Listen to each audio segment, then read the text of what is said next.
Everyone, बहुत बहुत स्वागत है आप सभी लोगों का इस अमेजिंग से वीडियो के अंदर। और यहाँ पे हम लोग आज रिवाइज करने वाले हैं चैप्टर नंबर 9। ये हमारे कंपनीज एक्ट का लास्ट चैप्टर है बेटा। अपने बाकी सारे चैप्टर्स अपने फिनिश ऑफ हो चुके हैं, तो आज हम लोग लास्ट रिविजन करने वाले हैं चैप्टर नंबर 9 से रिगार्डिंग, जो बात करता है अकाउंट्स ऑफ कंपनी। राइट, बड़ा अजीब सा चैप्टर है। अजीब इन द सेंस कि बहुत ज्यादा थ्योरी कंटेंट है इसके अंदर, थोड़ा ज्यादा ही है as compare to other chapters, है ना। तो हम लोग इसको पढ़ने वाले और पूरा पूरा बढ़िया से रिवाइज करने वाला। अगर आपने इससे पहले ये चैप्टर पढ़ा भी नहीं है तो भी आप आराम से इस रिवीजन वीडियोस से कवर कर सकते हैं। इनफैक्ट मेरे कोई भी रिवीजन वीडियोस से आप सारे चैप्टर्स को कवर कर सकते हैं। एक और बात बता दूं, अगर आपको क्वेश्चन एंड आंसर्स की प्रैक्टिस करना है तो मेरी क्वेश्चन एंड आंसर्स की यहाँ पे बुक अवेलेबल है। सेक्शन वाइज हम लोगों ने आपके लिए क्वेश्चन बैंक बनाई है बेटा, सेक्शन वाइज अवेलेबल है। और ये आप igsir.in के ऊपर जा सकते हैं और क्वेश्चन बैंक को ऑर्डर कर सकते हैं। लगभग 7 दिनों के अंदर ये बुक आ जाती है। आप इसको पीडीएफ फॉर्मेट में भी ले सकते हैं, यानी कि यहाँ पे आपको मतलब नॉन प्रिंटेबल पीडीएफ फॉर्मेट में आपको मिल जाता है। सॉफ्ट कॉपी में भी वो किताब मिल जाती है जहां पे आपको तुरंत एक्सेस आ जाता है। राइट, चलिए अब शुरुआत करेंगे इस अमेजिंग से चैप्टर की। अगर मैं बात करूं सबसे पहला इसके अंदर कहां से कब तक चलने वाला है, तो सेक्शन नंबर 128 से लेके 138 तक हम लोग बात करेंगे। बहुत बड़े बड़े सेक्शन है इसके अंदर, बहुत ही मजेदार, एकदम आपको फन हो जाएगा ये पूरा चैप्टर कंप्लीट करने तक। राइट, अब देखिए बुक्स ऑफ अकाउंट्स के बारे में बात करूंगा। Books of account section number 128 से शुरू होता है। किससे शुरू होता है बोलो?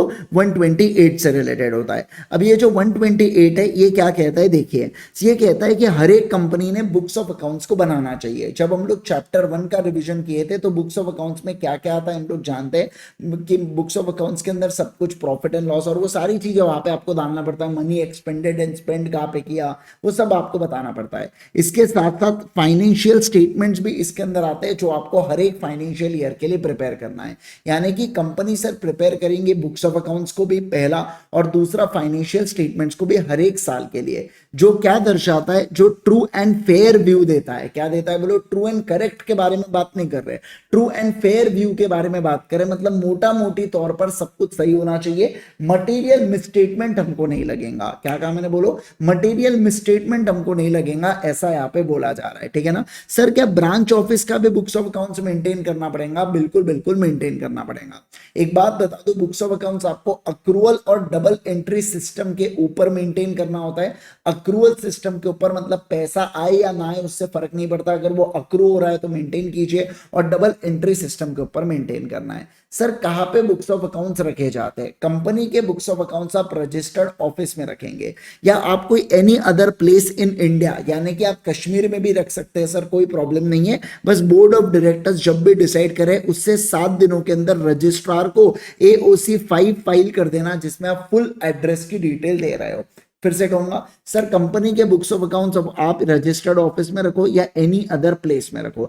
एनी अदर प्लेस में बोर्ड ऑफ डायरेक्टर्स जहां पे भी अप्रूव करे वहां से 7 दिनों के अंदर AOC 5 के अंदर आप यहाँ पे ROC को इन्फॉर्म कर देना कि हम ये दूसरी जगह पे बुक्स ऑफ अकाउंट्स रख रहे हैं। ओके सर, क्या company books of accounts electronic form में रख सकती है? बिल्कुल बिल्कुल रख सकती है, लेकिन ध्यान रखना ये जो इलेक्ट्रॉनिक मोड से कर रही है ना, ये एक्सेसिबल होना चाहिए इंडिया में एट ऑल टाइम्स, मतलब हर समय एक्सेसिबल होना चाहिए।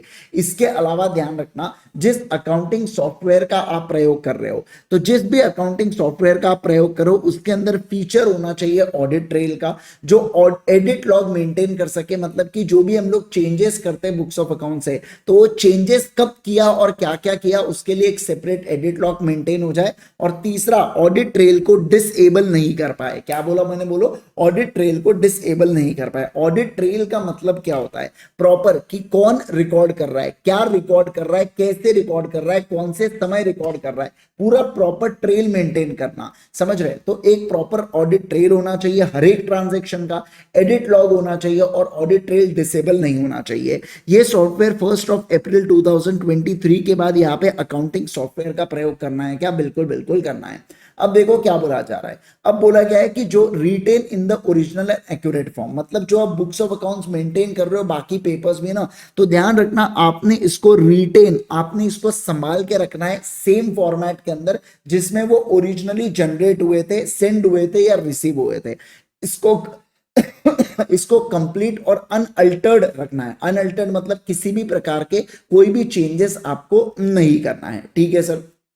फिर बोला जा रहा है कि सर यहाँ पे जो इलेक्ट्रॉनिक रिकॉर्ड्स आप मेंटेन कर रहे हो ये लेजिबल फॉर्म में मेंटेन रखना, प्रॉपर सिस्टम आपके पास होना चाहिए स्टोरेज के लिए, रिट्राइवल मतलब फिर से एक्सेस करने के लिए, डिस्प्ले करने के लिए, प्रिंट आउट के लिए, और रिकॉर्ड्स ऑफ ऑडिट कमेटी या बोर्ड जो भी परमिट करता है। और ध्यान रखना रिकॉर्ड्स को डिस्पोज नहीं कर सकते या यहाँ पे, और rendered unusable unless permitted by the law, मतलब यहाँ पे बोला जा रहा है कि आपकी इच्छा हो गई और आपने दन्ने से डिस्पोज कर दिया, ऐसा चलने वाला। डिस्पोज मतलब डिलीट कर दिया रिकॉर्ड्स को, ऐसा नहीं चलता है।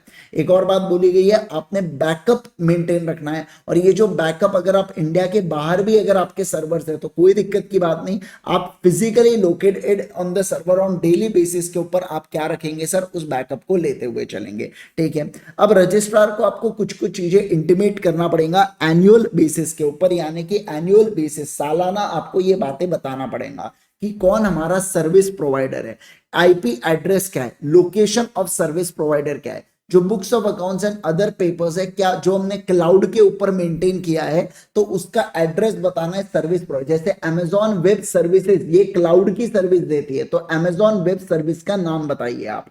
फिर इसके अलावा बोला जा रहा है कि सर्विस प्रोवाइडर अगर आउटसाइड इंडिया का है तो यहाँ पे आपको क्या बोला जा रहा है, यहाँ पे name and address of the person in control of the books of accounts, तो इंडिया के अंदर कौन कंट्रोल करता है उस बुक्स ऑफ अकाउंट से रिलेटेड वहां पे भी आपको बताना है। Sir books of accounts branches का क्या होता है, सर ब्रांचेस के बुक्स ऑफ अकाउंट्स आप ब्रांचेस में मेंटेन कर सकते हैं, बस ध्यान रखना proper summarise returns periodical basis पे आरओ को आ जाने चाहिए, ठीक है सर।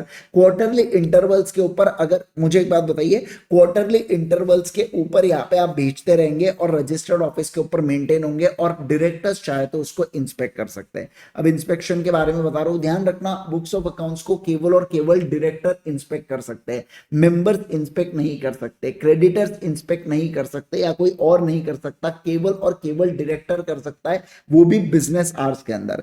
देखो डायरेक्टर को क्या करना पड़ेगा, रिक्वेस्ट डालना पड़ेगा कंपनी को और कंपनी 15 दिन के अंदर सारे डॉक्यूमेंट्स को अवेलेबल करवा देंगे डायरेक्टर्स को। किसको बोलो जल्दी से, डायरेक्टर को। कब, जब इंफॉर्मेशन आउटसाइड इंडिया है तो। कब बोला मैंने, बोलो इंफॉर्मेशन आउटसाइड इंडिया। तो इंफॉर्मेशन आउटसाइड इंडिया है तो डायरेक्टर रिक्वेस्ट करेगा कंपनी से, कंपनी 15 दिन के अंदर पूरे जुगाड़ जमाएंगी बेटा और उसके बाद डायरेक्टर को बोलेंगी कि आओ और उसको इंस्पेक्ट करो। डायरेक्टर अपने जगह किसी अटॉर्नी को या एजेंट को भेज सकता है क्या, नहीं भेज सकता, डायरेक्टर ने खुद ने पर्सनली वहां पे जाके चेक करना है, ठीक है ना। सर एक व्यक्ति क्या सब्सिडरी के बुक्स ऑफ अकाउंट्स को भी इंस्पेक्ट कर सकता है, कर सकता है अगर बोर्ड ऑफ डायरेक्टर्स ऑथराइजेशन दे तो। कितने साल के लिए बुक्स ऑफ अकाउंट्स प्रिजर्व करोगे, 8 साल के लिए। जिस जो रिलेवेंट फाइनेंशियल ईयर है ना बेटा, ये रिलेवेंट फाइनेंशियल ईयर के बुक्स ऑफ अकाउंट्स जो आपने बनाए हैं इसके एंड से 8 इयर्स तक आपको प्रिजर्व करके रखना है।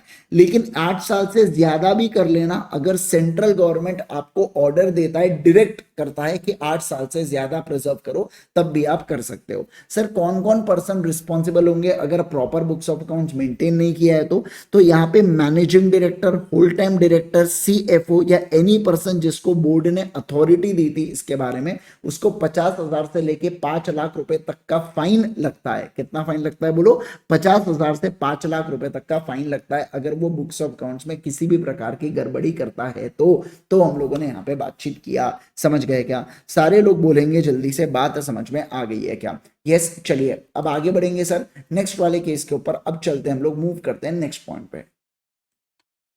नेक्स्ट आता है सेक्शन नंबर 129 जो बात करता है फाइनेंशियल स्टेटमेंट्स के बारे में। सर फाइनेंशियल स्टेटमेंट्स जो हम लोग बनाते हैं ना, ये फाइनेंशियल स्टेटमेंट ध्यान रखना कि ये आपको कैसा व्यू देना चाहिए, ये आपको ट्रू एंड फेयर व्यू देना चाहिए about the state of affairs of the company.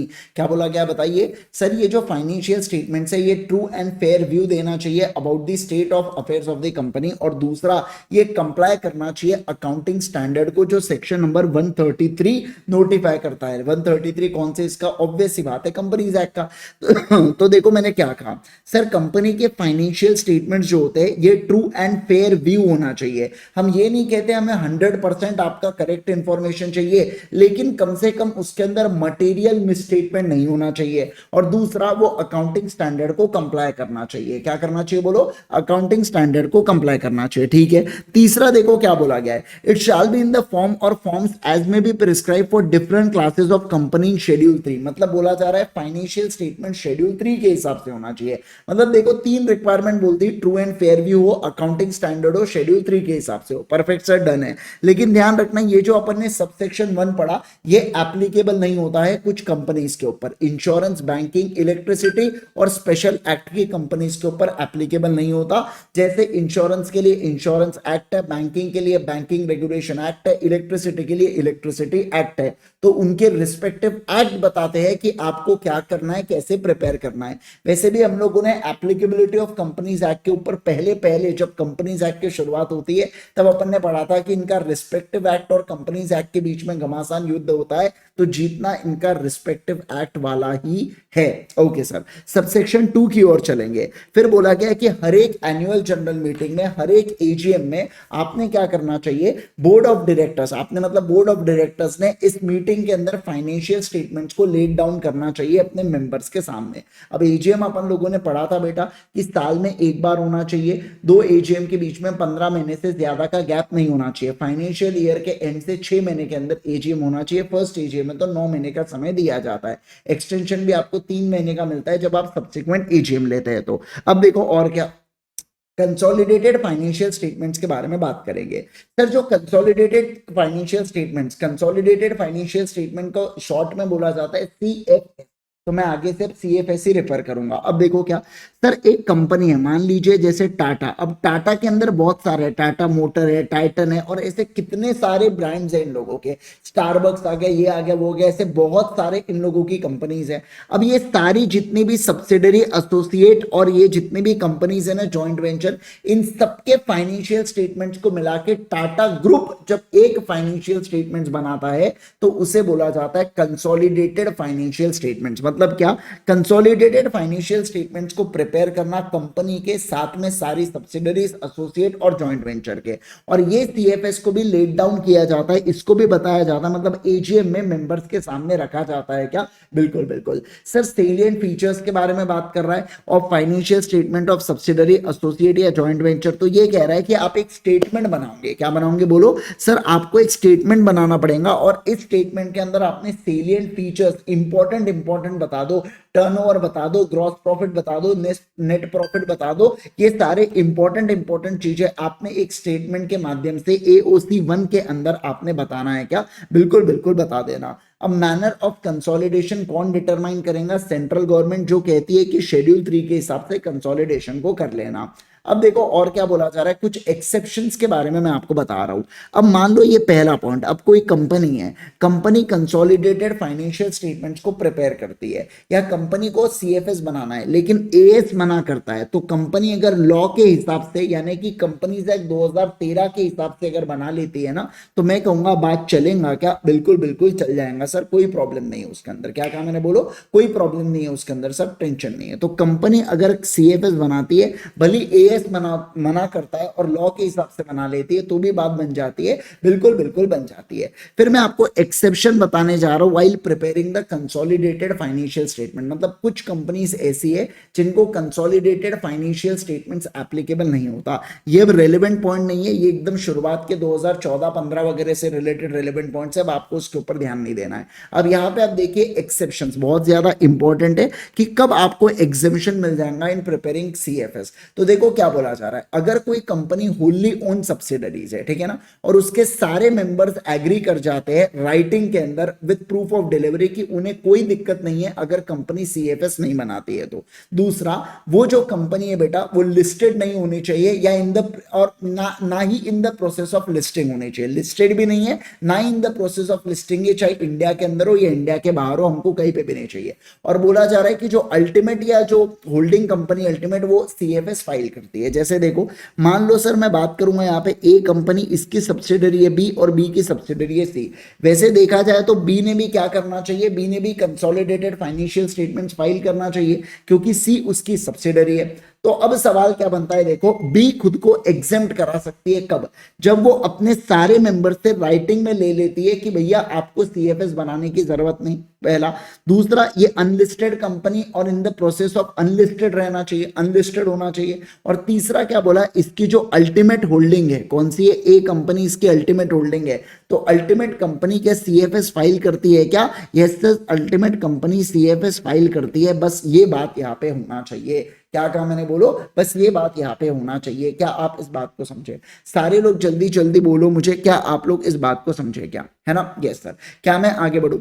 सारे लोग फटाफट बोलेंगे क्या मैं यहाँ पे आगे बढ़ू क्या? यस सर मैं आगे बढ़ सकता हूँ, ठीक है। चलो तो यही अपन ने पढ़ा।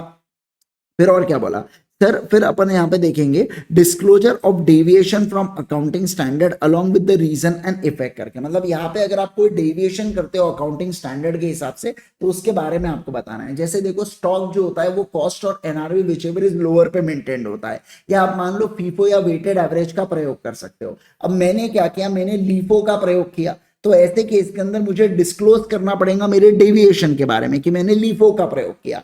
फिर मैं रीजन बताऊंगा कि क्यों मैंने लीफो का प्रयोग किया, और मेरे को बताना पड़ेगा फाइनेंशियल इफेक्ट, यानी कि फीफो के हिसाब से करता तो क्या होता और लीफो के हिसाब से किया तो क्या हुआ, और दोनों के बीच में क्या डेविएशन आ रहा है वो मुझे यहाँ पे बताना पड़ेगा। तो डेविएशन बताओ, रीजन बताओ और उसका फाइनेंशियल इफेक्ट बताओ, ये तीनों चीजें बताएंगे। सेंट्रल गवर्नमेंट चाहे तो खुद से या किसी क्लास ऑफ कंपनी से, मतलब अगर इसको एप्लीकेशन आता है तो एग्जेम कर सकती है क्लास ऑफ कंपनी को कि सीएफएस बनाने की जरूरत नहीं।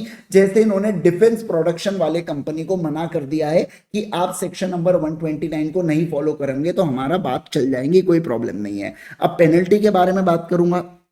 पेनल्टी में वही लोग आ रहे हैं बेटा, company, WTD, CFO and any person. अगर ये लोग हैं तो जो मेंशन्ड ऑफिसर है उनको जेल होंगी अप टू 1 साल ना, और फाइन होंगी 50,000 से 5 लाख या बोध। देखो इससे पहले अपन ने केवल 50 फाइन पड़ा था, यहाँ पे जेल भी आ रही है 1 साल के लिए। मान लो सर इनमें से कोई भी यहाँ पे नहीं होता है तो कोई बात नहीं, सारे के सारे डायरेक्टर्स को अपन रिस्पॉन्सिबल कर देंगे, क्योंकि कुछ कंपनी इससे बचने के लिए एमडी, डब्ल्यूटीडी, सीएफओ को नहीं रखेंगे, तो कोई प्रॉब्लम की बात नहीं, हम सारे के सारे डायरेक्टर्स अब ये फाइन के लिए रिस्पॉन्सिबल रहेंगे, ऐसा इसका मतलब होता है। बात समझ में आ गई क्या? Yes sir. अब बढ़ेंगे नेक्स्ट वाले सेक्शन की ओर, सेक्शन नंबर 129 अब मैं आपको पढ़ाने जा रहा हूं, जो बात करता है पीरियोडिकल फाइनेंशियल रिजल्ट से रिलेटेड।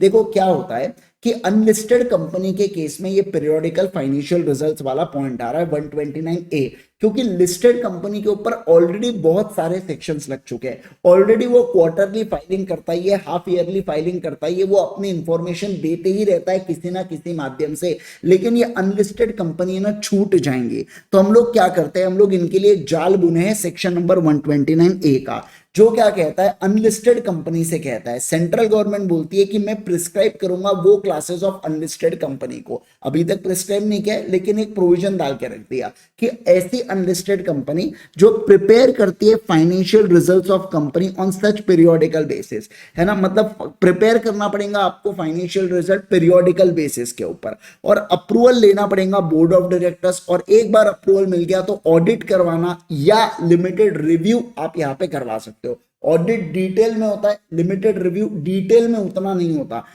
मतलब समझना, ऑडिट में आप छोटी छोटी किलचियां निकालते हो लेकिन लिमिटेड रिव्यू में वैसा नहीं करते। मोटा मोटी तौर पर सब कुछ बढ़िया चल रहा है, आप बस उतना यहाँ पे देखते हो, ठीक है ना। तो क्या बोला, अनलिस्टेड कंपनी को प्रिपेयर करना पड़ेगा फाइनेंशियल रिजल्ट ऐसे पीरियोडिकल बेसिस पे जो हम प्रिस्क्राइब करेंगे, ऑब्टेन करना बीओडी का अप्रूवल, कंप्लीट कराना ऑडिट या रिव्यू जो भी हम बोले, और उसके बाद आरओसी के पास फाइल कर देना 30 दिन के अंदर from completion of relevant period. मतलब जो भी रेलेवेंट पीरियड हम आपको बताएंगे ना उसके 30 दिन के अंदर आपको ये कॉपीज को फाइल करना है। मतलब ऑडिट बनाओगे भी और ऑडिट या लिमिटेड रिव्यू भी करवाओगे और अप्रूवल भी लोगे और उसके बाद सबमिट करोगे। ऐसा सेक्शन नंबर 129A कहता है। कौन कहता है बोलो? 129A कहता है। क्या आप इस बात को समझे? सारे लोग बोलो जल्दी से यस सर, है ना। तो चलिए अब आगे बढ़ेंगे नेक्स्ट वाली चीज के ऊपर। चलो मित्रों अब आगे बढ़ेंगे नेक्स्ट वाले पॉइंट के ऊपर। नेक्स्ट अपना होने वाला है सेक्शन नंबर 130 और सेक्शन नंबर 130 के अंदर हम लोग क्या देखने वाले हैं, reopening of accounts on the courts और ट्राइब्यूनल ऑर्डर्स। मतलब हम लोग बात करेंगे यहाँ पे कि ट्राइब्यूनल या कोर्ट ऑर्डर दे रहा है, क्या कहा मैंने, बोलो, ट्राइब्यूनल या कोर्ट एक प्रकार से ऑर्डर दे रहा है। ऑर्डर देने का मतलब होता है सर यहाँ पे फोर्सफुल तरीके से रीओपन करा रहे हैं क्या अकाउंट्स, बिल्कुल बिल्कुल फोर्सफुल तरीके से आप अपने अकाउंट्स को रीओपन करा रहे हो। देखो अगर बेटा यहाँ पे एप्लीकेशन किया जाता है किसके द्वारा, सेंट्रल गवर्नमेंट के द्वारा या इनकम टैक्स अथॉरिटीज या सेबी या स्टैट्यूटरी बॉडी या कोई भी पर्सन कंसर्न, मतलब एनी व्यक्ति, कोई भी पर्सन क्या कर सकता है सर, कोई भी व्यक्ति यहाँ पे दे सकता है एप्लीकेशन, क्या कर सकता है बोलो, एप्लीकेशन दे सकता है। किसको एप्लीकेशन दे सकता है, कोर्ट या ट्राइब्यूनल को। और कोर्ट और ट्राइब्यूनल क्या करेंगे, ऑर्डर को पास करेंगे किस चीज को लेके, कि पहले जो अकाउंट्स प्रिपेयर किए गए थे ना ये फ्रॉडुलेंट मैनर में थे, या जो अफेयर्स ऑफ कंपनी के थे ये मिसमैनेज किए गए थे। क्या किए गए थे बोलो, मिसमैनेज किए गए थे। तो यहाँ पे नोटिस सर्व किया जाएगा एप्लीकेंट्स को, उनके रिप्रेजेंट, एप्लीकेंट्स कौन थे, ये सारे के सारे एप्लीकेंट्स थे, तो इनको नोटिस देंगे, उनके रिप्रेजेंटेशन को कंसिडर करेंगे और फिर ऑर्डर पास किया जाएगा कि ठीक है तुम रिवाइज करो या रिकास्ट करो अकाउंट्स को। और ध्यान रखना एक बार जो आपने अकाउंट्स को रिवाइज कर दिया या रिकास्ट कर दिया तो वो अपने आप में फाइनल रहने वाला है।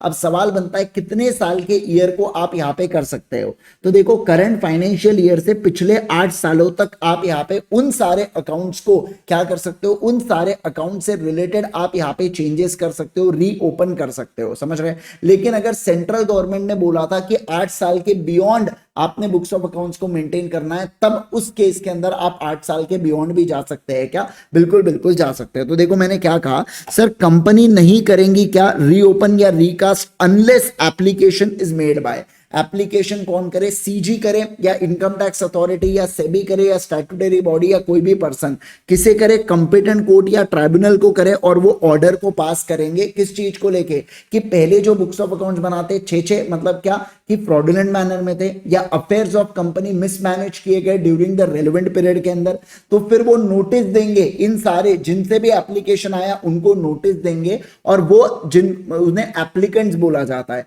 और एप्लीकेंट्स रिप्रेजेंटेशन करेंगे, मतलब अगर उनको कुछ बोलना है तो वो चीजों को बोलेंगे, बताएंगे कि ये थोड़ा सा गड़बड़ हो रहा है करके। अब यहाँ पे कितना टाइम लिमिट होगा, तो सर अच्छा, और फिर क्या बोल दिया कि जो भी अकाउंट्स में चेंजेस सजेस्ट करेगा कोर्ट या ट्राइब्यूनल वो अपने आप में फाइनल रहने वाला है। सर टाइम लिमिट क्या है, करंट फाइनेंशियल ईयर से पिछले 8 साल यहाँ पे देख लेना, और यहाँ पे बोला गया अगर सेंट्रल गवर्नमेंट ने 8 साल से ज्यादा बोला तो 8 साल से ज्यादा आप लोग रखोगे क्या, यस सर 8 साल से ज्यादा आपको मेंटेन करते हुए चलना होगा। ये कौन सा सेक्शन हम लोगों ने देखा, फटाफट बता दीजिए, ये सेक्शन नंबर 130 यहाँ पे अपना समाप्त होता हुआ, ठीक है ना। चलिए अब हम लोग चलेंगे नेक्स्ट वाले पॉइंट के ऊपर, और अगला वाला पॉइंट कौन सा है, अगला वाला पॉइंट है सेक्शन नंबर 131 जो बात करता है voluntary revision of financial statements और बोर्ड रिपोर्ट, जिसके अंदर वॉलेंटरी रिवीजन के अंदर क्या होता है सर, वॉलेंटरी रिवीजन के अंदर यहाँ पे आ जाओ, देखो यहाँ पे क्या हो रहा है कि कंपनी को खुद से मस्ती है बेटा यहाँ पे फाइनेंशियल स्टेटमेंट्स को चेंज करने की या बोर्ड रिपोर्ट को चेंज करने की। देखो voluntary revision of financial statements and board report, मतलब फाइनेंशियल स्टेटमेंट्स को भी चेंज करना है और बोर्ड रिपोर्ट को भी चेंज करना है। क्या कहा मैंने, बोलो, फाइनेंशियल स्टेटमेंट्स को भी चेंज करने की बात हो रही है, या यानी और यहाँ पे किसके बारे में, बोर्ड रिपोर्ट के बारे में, ठीक है। देखो क्या, if it appears to the director of company, अगर डायरेक्टर ऑफ कंपनी को ऐसा लगता है कि फाइनेंशियल स्टेटमेंट्स या बोर्ड रिपोर्ट कंप्लायंस में नहीं है 139 134 के, 129 फाइनेंशियल स्टेटमेंट्स के लिए और बोर्ड रिपोर्ट 134 के अनुसार होता है, तो वो क्या करेंगे, ट्राइब्यूनल को एप्लीकेशन देंगे, और ट्राइब्यूनल अप्रूवल और ऑर्डर देने के बाद रिवाइज करेंगे हम लोग फाइनेंशियल स्टेटमेंट्स को या रिवाइज करेंगे बोर्ड रिपोर्ट को। और ध्यान रखना आप पिछले 3 फाइनेंशियल ईयर के बोर्ड रिपोर्ट को ही रिवाइज कर सकते हो। मतलब सर अगर मैं इस साल में मान लीजिए करंट फाइनेंशियल ईयर में मैं यहाँ पे स्टेटमेंट डाल रहा हूं, तो ध्यान रखना 1 2 3 पिछले 3 सालों के ही अलाउड होते हैं बेटा रिवाइज करना। उससे ज्यादा अलाउड होता है क्या, उससे ज्यादा अलाउड नहीं होता है, याद रखिएगा, केवल और केवल पिछले 3 साल अलाउ होते हैं। ओके, अब और क्या बोला गया कि जो कॉपी ऑफ ऑर्डर है ना ट्राइब्यूनल का, इसको अपने को आरओसी के पास फाइल करना पड़ता है।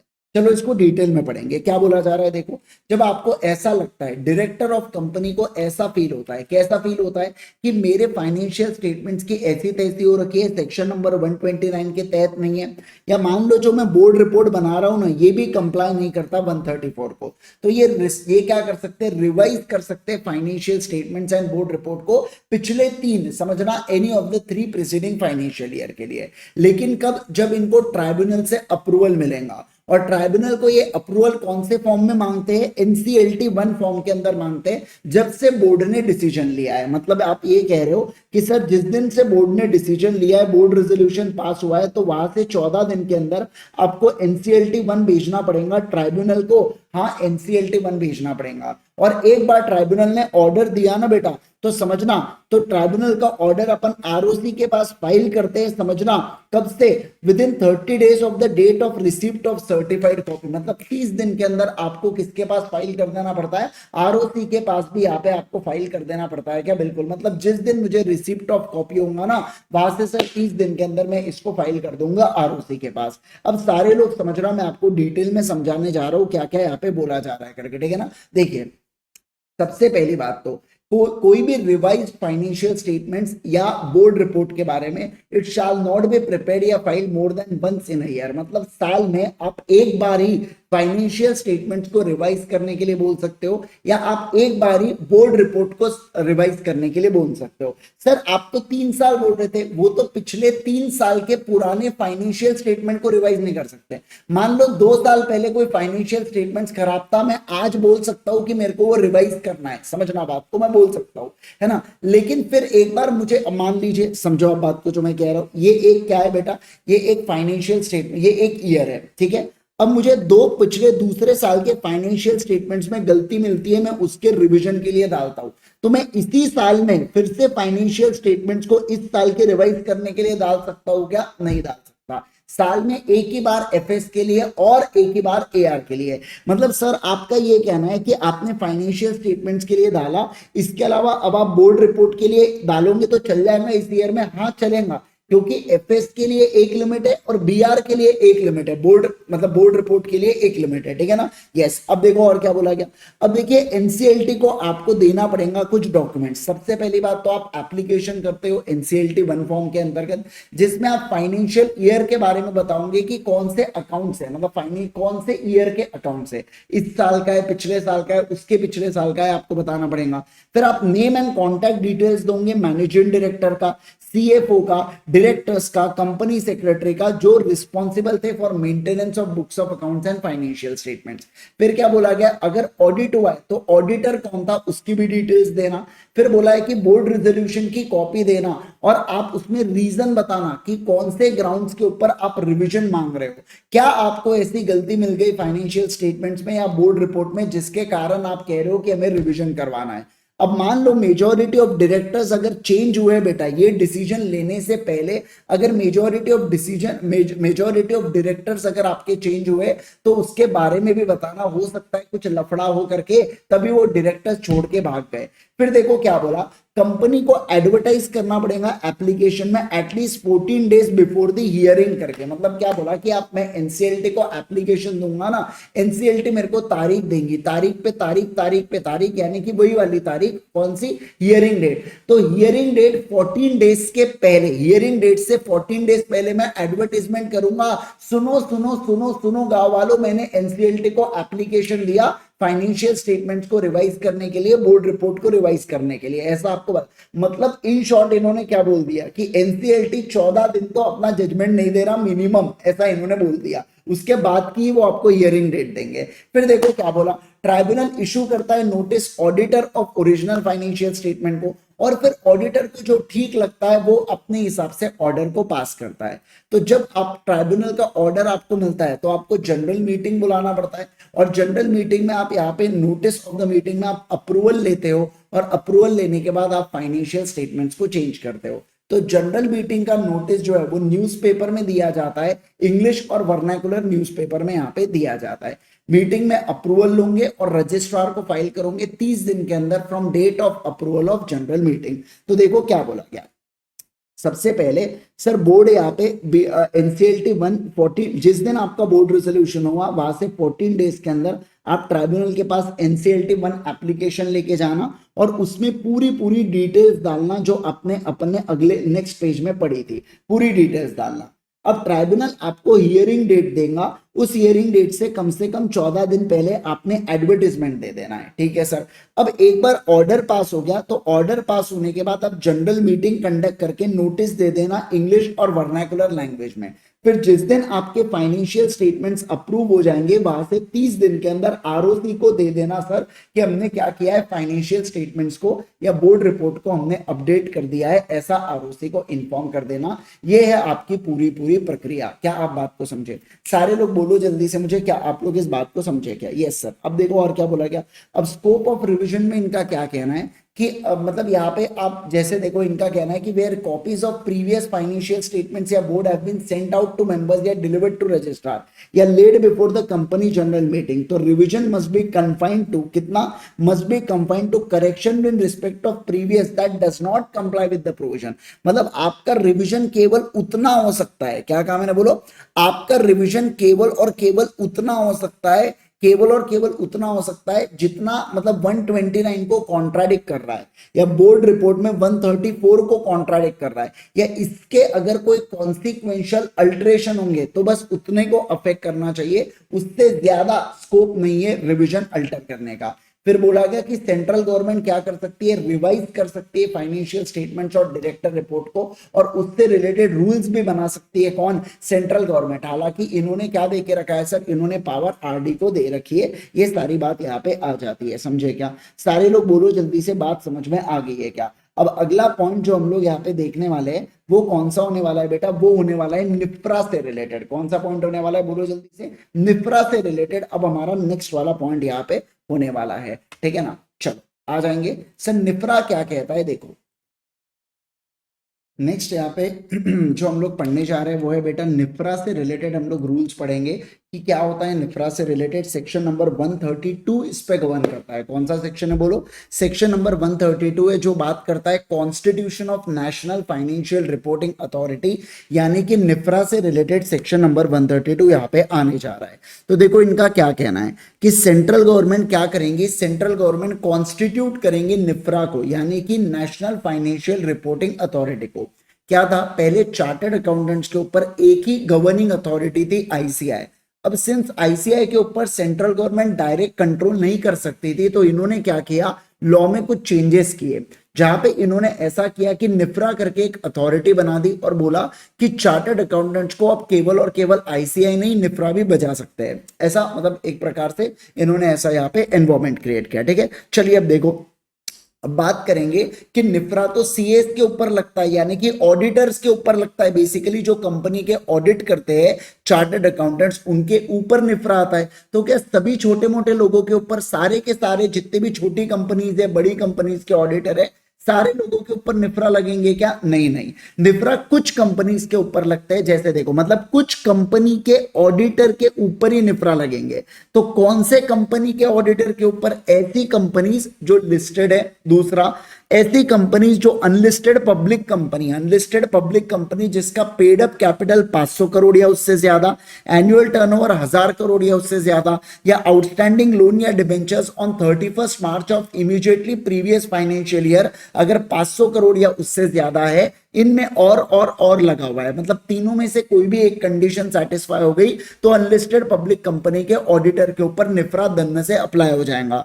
फिर बोला इंश्योरेंस, बैंकिंग, इलेक्ट्रिसिटी और स्पेशल एक्ट की कंपनीज के जो ऑडिटर होते हैं इनके ऊपर भी निफ्रा लगता है। फिर बोला कि सेंट्रल गवर्नमेंट अगर बोले किसी कंपनी के ऊपर निफ्रा के, मतलब किसी कंपनी के ऑडिटर के ऊपर निफ्रा से बजाओ, तो हम लोग कहेंगे सर सेंट्रल गवर्नमेंट की तो सुनना पड़ेगा, सेंट्रल गवर्नमेंट माय बाप। फिर उसके बाद क्या बोला, देखो अगर कोई कंपनी है बेटा और उस कंपनी की सब्सिडरी या होल्डिंग कहाँ है, सब्सिडरी या एसोसिएट इंडिया के बाहर है, होल्डिंग नहीं। अगर कोई कंपनी है और कंपनी इनकॉर्पोरेटेड या रजिस्टर्ड आउटसाइड इंडिया है, जिसकी सब्सिडरी जो है वो एक तो इंडिया के अंदर है, क्या कहा मैंने, बोलो, जिसकी सब्सिडरी है इंडिया के अंदर, और ध्यान रखना उस सब्सिडरी या उस एसोसिएट कंपनी से 20% ऑफ कंसोलिडेटेड इनकम या नेटवर्थ अगर जनरेट हो, तो समझ जाना उसके ऑडिटर के ऊपर भी निफ्रा लगने वाला है क्या? ये सर उसके ऑडिटर के ऊपर भी निफ्रा लगेगा। क्या बोलना चाहता हूं समझाऊं क्या मैं आपको? जैसे देखो मान लो यूएसए में एक यहाँ पे एक कंपनी है, ठीक है ना, यूएसए में एक कंपनी है चेटा करके। अब ये जो चेटा है इसकी इंडिया में क्या है, इंडिया में सब्सिडरी या एसोसिएट कंपनी है। अब क्या बोला, ये जो इंडिया की सब्सिडरी या एसोसिएट कंपनी से जो इनकम है या इसका जो नेटवर्थ है ना, ये क्या है बेटा, ये is equal to 20% of consolidated financial statement का इनकम समझ लो आप, या यहाँ पे नेटवर्थ समझ लो, ठीक है ना। मतलब 20% में, मतलब ये पूरे कंपनी के, इसके पूरे कंपनी के जब इनकम्स को कंसोलिडेट किया तो 20% से ज्यादा ये अगर हिस्सेदारी बन रही है तो इसका जो ऑडिटर होगा ना बेटा, इसके ऑडिटर के ऊपर भी क्या लगेगा, निफ्रा के रूल्स लगेंगे। क्या लगेंगे बोलो? निफ्रा के रूल्स लगने वाले है। ओके, तो निफ्रा किसके ऊपर होता है सर? निफ्रा ऑडिटर के ऊपर होता है। ऑडिटर के ऊपर थोड़ा सा स्ट्रिक्ट करने के लिए निफ्रा होता है, ठीक है। अब अपन ने बोला कि निफ्रा कौन सी कंपनीज के ऑडिटर के ऊपर लगेगा, तो listed, unlisted, special act, body corporate, जहां सीजी बोले। और इसके अलावा देखा अपन ने कि इंडिया के अंदर कोई सब्सिडरी या एसोसिएट है, ऐसी कंपनी जो इंडिया के बाहर बनी है और मैं 20% ऑफ कंसोलिडेटेड इनकम या नेटवर्क में अगर हिस्सेदारी रखता हूं तो इस कंपनी के ऑडिटर के ऊपर भी आप निफ्रा लगा देंगे, ठीक है ना। यस, अब बात करेंगे फंक्शन एंड ड्यूटीज ऑफ निफ्रा क्या है। तो सबसे पहला ये हाई क्वालिटी स्टैंडर्ड्स को एस्टैब्लिश करता है। कौन से स्टैंडर्ड्स को? अकाउंटिंग स्टैंडर्ड्स और ऑडिटिंग स्टैंडर्ड्स। अब सिंस आप लोगों ये रिवीजन कर रहे हो आप लोग, तो अकाउंटिंग स्टैंडर्ड्स आपको पता होते हैं जो ग्रुप 1 में ही है, लेकिन ऑडिटिंग स्टैंडर्ड्स ग्रुप 2 में है। तो ग्रुप 2 वाले जो स्टैंडर्ड्स है ना, हाई क्वालिटी स्टैंडर्ड्स, उसको देखेगा कौन? उसको निफ्रा देखेगा। इसके अलावा दूसरा पॉइंट देखो क्या करता है, ये ओवरसाइट करता है अकाउंटिंग फंक्शंस जो कंपनीज या बॉडी कॉर्पोरेट परफॉर्म करती है, कि कंपनी जो भी अकाउंटिंग से रिलेटेड फंक्शंस होते हैं, ऑडिटिंग से रिलेटेड फंक्शंस होते हैं, ऑडिटर के द्वारा बराबर से देखा गया। देखो समझना, कंपनीज बुक्स ऑफ अकाउंट्स बनाती है एएस को फॉलो करके, और ऑडिटर उसको ऑडिट करता है एसए को फॉलो करके। तो मैं जब अकाउंटिंग से रिलेटेड देखूंगा तो कंपनी ने बराबर से परफॉर्म किया क्या वो देखूंगा, और अगर मैं ऑडिट से रिलेटेड देखूंगा तो ऑडिटर ने बराबर से किया क्या वो देखूंगा। इसलिए बोला कि अकाउंटिंग फंक्शंस कंपनी देखती है और ऑडिटिंग फंक्शंस ऑडिटर देखते हैं, और मैं इन दोनों के काम को चेक करता हूं, यानी कि निफ्रा यहाँ पे दोनों के काम को चेक करता है। तो ये दो बेसिकली फंक्शन है इनके, ठीक है। अब देखो और क्या बोला, अब यहाँ पे इनका कहना है विदाउट प्रीजुडाइज टू जनरलिटी, ऑडिटर यहाँ पे द अथॉरिटी, यानी कि निफ्रा क्या करता है, निफ्रा यहाँ पे मेंटेन करता है detail of particulars of auditor जो भी कंपनी या बॉडी कॉर्पोरेट ने अपॉइंट किया है। मतलब एक बॉडी, रिलायंस ने किसको अपॉइंट किया, फेसबुक ने किसको अपॉइंट किया, इंडिया के सब्सिडरी के लिए ऑडिटर, ये सारे चीजों को चेक करता है। इसके पास, निफ्रा के पास होते हैं पूरे डॉक्यूमेंट्स। इसके अलावा दूसरा, निफ्रा रिकमेंड करता है अकाउंटिंग स्टैंडर्ड्स और ऑडिटिंग स्टैंडर्ड्स जो अप्रूव किए गए हैं सेंट्रल गवर्नमेंट के द्वारा। देखो क्या होगा, मैं आईसीआई से रिकमेंडेशन मांगूंगा और मैं उसको चेक करूंगा, और मैं उसके अंदर कुछ चुटुर पुटुर चेंजेस करके सीजी को बताऊंगा, देखो देखो मैंने क्या किया, नया स्टैंडर्ड लाया या चेंजेस करना चाहता हूं, और सीजी उसको क्या कर देंगी, सीजी उसको अप्रूव कर देंगे। तो अब देखो हुआ क्या, अब यहाँ पे जो ये स्टैंडर्ड्स, अकाउंटिंग स्टैंडर्ड्स या ऑडिटिंग स्टैंडर्ड्स जो अप्रूव किए गए सीजी के द्वारा, मैं उसको रिकमेंड करूंगा कंपनी के अंदर, जबकि आईसीआई रिकमेंड करती है निफ्रा, निफ्रा बताता है सीजी को और सीजी उसको अप्रूव करता है, सीजी उसको क्या करता है, अप्रूव करता है। तो मैं एडिशनल आईसीआई से रिकमेंडेशन मांग सकता हूं, या मैं यहाँ पे अथॉरिटी खुद एडिशनल रिकमेंडेशन भी सेंट्रल गवर्नमेंट को दे सकती है। ओके सर, देखो ये अब हुआ। अब तीसरा पॉइंट क्या है, क्या क्या चल रहा है अपने को, अथॉरिटी क्या करेगा, सबसे पहले डेटा मेंटेन करेगा, दूसरा रिकमेंड करेगा स्टैंडर्ड्स को, और ये अपन ने प्रक्रिया देखी कि आईसीआई निफ्रा को बताता है, फिर निफ्रा एडिशनल इंफॉर्मेशन आईसीआई से बुला सकता है या खुद का ज्ञान भी पेल सकता है उसके अंदर। फिर तीसरा पॉइंट क्या था, मॉनिटर और एनफोर्स करता है compliance of auditing and accounting standard.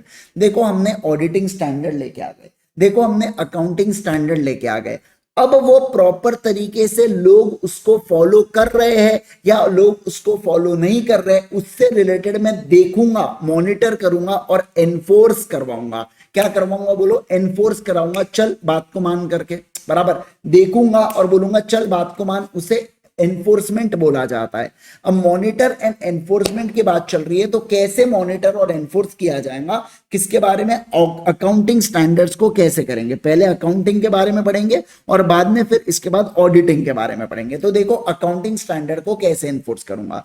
सबसे पहली बात तो मैं कंपनी या बॉडी कॉर्पोरेट को बोलूंगा, ला तेरे फाइनेंशियल स्टेटमेंट्स ला, जरा मैं देखूं।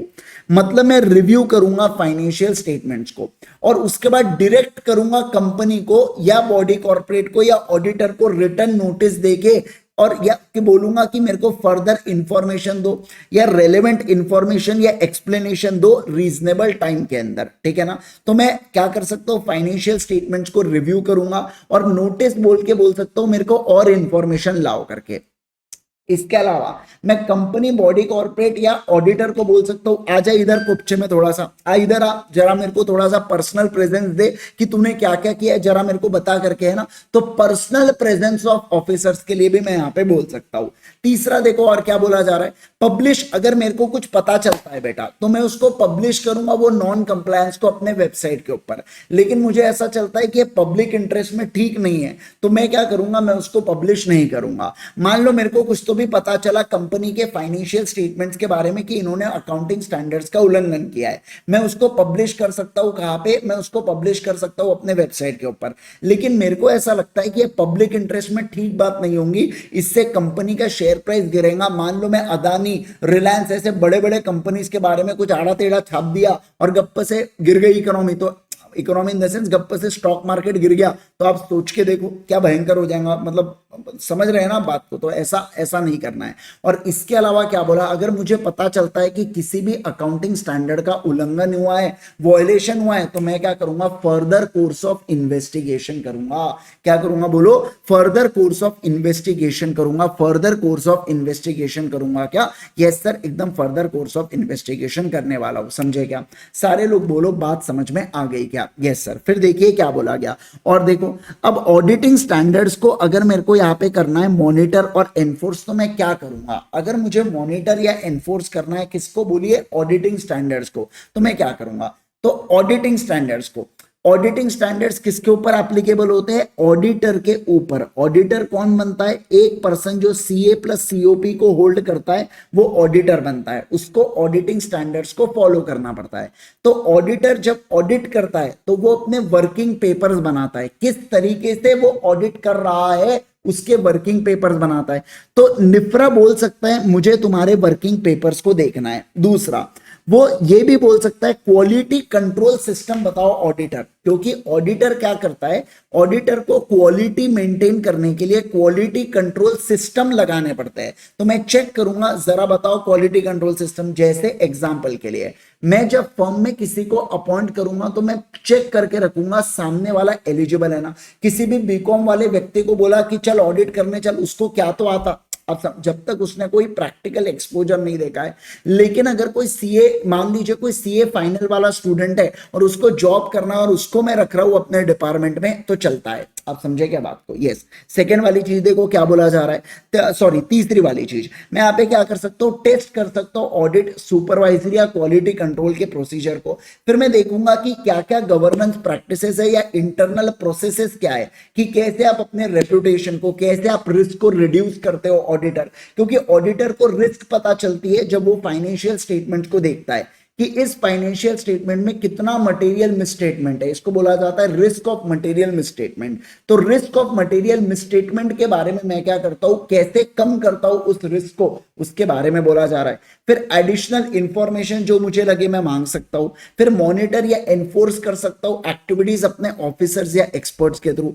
पब्लिश कर सकता हूं अगर मुझे कुछ भी नॉन कंप्लायंस पता चलो तो वेबसाइट के ऊपर, लेकिन पब्लिक इंटरेस्ट में नहीं रहा तो मत करना। फिर क्या बोला, पब्लिश कर सकता हूं कोई प्रोप्राइटरी या कॉन्फिडेंशियल इंफॉर्मेशन को पब्लिश करूंगा क्या, नहीं सर, इसको फटके पड़ेंगे अगर कुछ आपने कॉन्फिडेंशियल इंफॉर्मेशन को अगर कर दिया ना पब्लिश, ऐसी तैसी हो जाएंगे। लेकिन इससे रिलेटेड सेपरेट रिपोर्ट में सेंट्रल गवर्नमेंट को दूंगा, पब्लिक को नहीं बताऊंगा, पर सीजी को मतलब अलग से उसके कान भरूंगा सीजी के। फिर देखो क्या बोला, अगर मान लो ऑडिटर ने किसी भी प्रकार का कुछ वायलेशन किया है तो फर्दर कोर्स ऑफ इन्वेस्टिगेशन भी मैं कर सकता हूं क्या, बिल्कुल बिल्कुल कर सकता हूं। तो ये हुआ तीसरे पॉइंट से रिलेटेड, यानी कि monitor and enforcement of compliance से रिलेटेड। अब चौथे पॉइंट के ऊपर चलूंगा, overseas quality of service professional associate with ensuring compliance of standard, मतलब किस लेवल की यहाँ पे क्वालिटी ऑफ सर्विस दी जा रही है उससे रिलेटेड मैं यहाँ पे ओवरसी करने वाला हूँ। जैसे कि मैं चेक करूंगा बेसिस में, मतलब बेसिस ऑफ रिव्यू क्या मैं चेक करूंगा, यानी कि सर यहाँ पे निफ्रा डायरेक्ट करेगा ऑडिटर को कि यार एक काम करना, तू थोड़ा सा इंप्रूवमेंट कर अपने सर्विस में, ऑडिट प्रोसेस में चेंज कर, क्वालिटी कंट्रोल में चेंजेस कर, और उसको टाइम लिमिट के साथ प्लान दूंगा। समझना किसको प्लान दूंगा, सर यहाँ पे निफ्रा प्लान दे रहा है ऑडिटर को। ओके, अब ये ऑडिटर की ड्यूटी है बेटा कि वो उस इंप्रूवमेंट को माने और उसके रिगार्डिंग रिपोर्ट बनाए कि कैसे उसने कंप्लाई किया है। उसके बाद निफ्रा मॉनिटर करेगा कि बराबर इंप्रूवमेंट लगाया क्या और उसके रिगार्डिंग एक्शन देगा। चाहे तो निफ्रा ऐसा भी कर सकता है, क्वालिटी रिव्यू बोर्ड एक आईसीआई की अथॉरिटी होती है जो ऑडिटर का ऑडिट करती है, तो निफ्रा बोलेगा क्वालिटी रिव्यू बोर्ड को इस ऑडिटर का ऑडिट कर। और उसके अलावा निफ्रा चाहे तो एक्सपर्ट का असिस्टेंस भी ले सकता है क्या, बिल्कुल बिल्कुल ले सकता है। सर ध्यान रखना, अकाउंटिंग स्टैंडर्ड ऑडिटिंग स्टैंडर्ड से रिलेटेड प्रमोट करता है अवेयरनेस, कॉपरेट करता है इंटरनेशनल ऑर्गेनाइजेशन के साथ ताकि इंटरनेशनल और इंड एएस और एएस एकदम क्या रहे बेटा, मैच टू मैच चले करके। तो ये सब काम है निफ्रा के, ये पूरी चीजें होती है। सर अब कंपोजिशन ऑफ निफ्रा के बारे में बात करेंगे, कौन कौन निफ्रा के अंदर होता है। तो एक चेयरमैन होता है जिसका एक्सपर्टीज है ना, जिसका एक्सपर्टीज होना चाहिए किसके अंदर बताइए मुझे, अकाउंटेंसी, ऑडिटिंग, फाइनेंस और लॉ के अंदर। सीए के सब्जेक्ट बेटा अकाउंट्स, ऑडिट, फाइनेंस, एफएमएसएम आ गया और लॉ भी आ गया, ठीक है ना। तो ग्रुप 1 के 2 सब्जेक्ट लो, ग्रुप 2 के 2 सब्जेक्ट लो। ग्रुप 1 में अकाउंट्स और किसको ले लो, अकाउंट्स और लॉ को ले लो बेटा, और ऑडिटिंग और एफएमएसएम को भी ले लेंगे क्या, यस सर, परफेक्ट है। उसके बाद देखो और क्या बोला गया यहाँ पे, फिर बोला गया कि बाकी मेंबर्स नॉट एक्सीडिंग 15, मतलब और 15 मेंबर लगेंगे जो पार्ट टाइम या फुल टाइम हो सकते हैं क्या, बिल्कुल बिल्कुल। फिर बोला गया निफ्रा के अंदर एग्जीक्यूटिव बॉडी होंगी जिसके अंदर चेयरमैन होगा और फुल टाइम मेंबर्स होंगे अथॉरिटी के जो निफ्रा के फंक्शंस को डिस्चार्ज करेंगे, मतलब निफ्रा के सारे फंक्शंस के लिए जिम्मेवार रहेंगे। अब जितने भी चेयरपर्सन या मेंबर है इनको डिक्लेरेशन देना पड़ेगा 2 चीजों का, पहला कि इनका कोई भी कॉन्फ्लिक्ट ऑफ इंटरेस्ट नहीं है, मैं एक फर्म में बेटा पार्टनर हूं और मैं निफ्रा में भी यहाँ पे हिस्सेदारी रख रहा हूं, तो मेरा कॉन्फ्लिक्ट ऑफ इंटरेस्ट आ जाएगा। और दूसरा मैं लैक ऑफ इंडिपेंडेंस होना चाहिए, क्या बोला, बोलो लैक ऑफ इंडिपेंडेंस है। अब तीसरा देखो ध्यान, अब और क्या बोला गया देखो, निफ्रा या चेयरपर्सन को यह भी बताना पड़ेगा कि ये किसी भी ऑडिट फर्म से अभी एसोसिएट नहीं है ड्यूरिंग देयर अपॉइंटमेंट, मतलब जब तक मैं निफ्रा में हूं तब तक मैं किसी भी ऑडिट फर्म में पार्टनर नहीं हूं, मैं कहीं पे भी ऑडिट नहीं कर रहा हूं। और जब मैं मेंबर से रहना सीज हो जाऊंगा ना, तो सीज से भी अगले 2 साल तक मैं और कहीं पे ज्वाइन नहीं करूंगा, मतलब 2 साल तक विल्ला बैठूंगा क्या, हाँ। मतलब देखो क्या बोला, मेंबर यहाँ पे क्या दे रहा है, मेंबर यहाँ पे गारंटी, मेंबर यहाँ पे बता रहा है कि मैं एसोसिएट नहीं हूं यार, चेयरपर्सन और मेंबर बोल रहे हैं मैं कहीं पे भी एसोसिएट नहीं हूं ड्यूरिंग टेन्योर, और जब टेन्योर मेरा खत्म होगा मतलब मैं निफ्रा में नहीं रहूंगा, तो जिस दिन से नहीं रहूंगा वहां से 2 साल तक मैं और कहीं पे भी जाने वाला हूं क्या, नहीं जाने वाला हूं। फिर देखो पार्ट टाइम मेंबर्स में कौन कौन होने वाला है, एक मेंबर होगा एमसीए से जो जॉइंट सेक्रेटरी एक्स ऑफिशियो के रैंक का होगा, मतलब क्या, जैसे मान लो फॉर एग्जांपल अल्टीमेट सीए में अगर मान लीजिए लॉ की एक ये चेयर है, अब चेयर के ऊपर अगर मुझे बैठा दिया है यहाँ पे, तो मैं क्या कहूंगा इस चेयर पे कौन हुआ, इस चेयर पे आईजी सर हुए।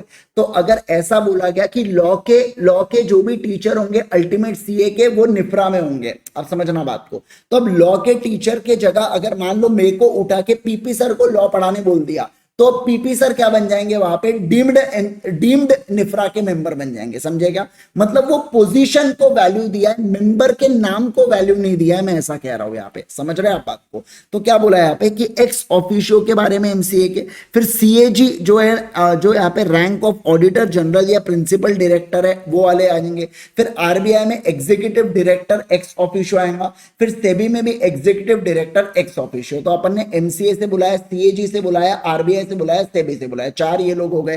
फिर बोला आईसीआई के प्रेसिडेंट को भी लेके आओ, फिर बोला किसको, अकाउंटिंग स्टैंडर्ड बोर्ड आईसीआई के उसके चेयरपर्सन को लाओ, फिर auditing and assurance board of ICI उसके चेयरपर्सन को लाओ। तो आईसीआई से फिर 3 मेंबर बुलाए, पहले 4 बाहर के बुलाए, एमसीए बुलाए, सीएजी बुलाए, आरबीआई बुलाए, सेबी बुलाया। फिर बोला आईसीआई से 3 लोग बुलाओ, प्रेसिडेंट, फिर अकाउंटिंग स्टैंडर्ड ऑडिटिंग स्टैंडर्ड दोनों के चेयरपर्सन को लाओ, और 2 experts from field of accountancy auditing finance law, मतलब वही जो चेयरमैन वाले अपन ने पढ़ा था दो ग्रुप 1 के सब्जेक्ट, दो ग्रुप 2 के सब्जेक्ट, उसके 2 एक्सपर्ट्स को आपको लाना पड़ेगा क्या? बिल्कुल बिल्कुल सर। पावर टू इन्वेस्टिगेट, अब देखो निफ्रा के पास पावर होता है कि किसी भी प्रकार का प्रोफेशनल मिसकंडक्ट अगर होता है किसी भी चार्टर्ड अकाउंटेंट के द्वारा, तो वो क्या कर सकता है? इन्वेस्टिगेट कर सकता है।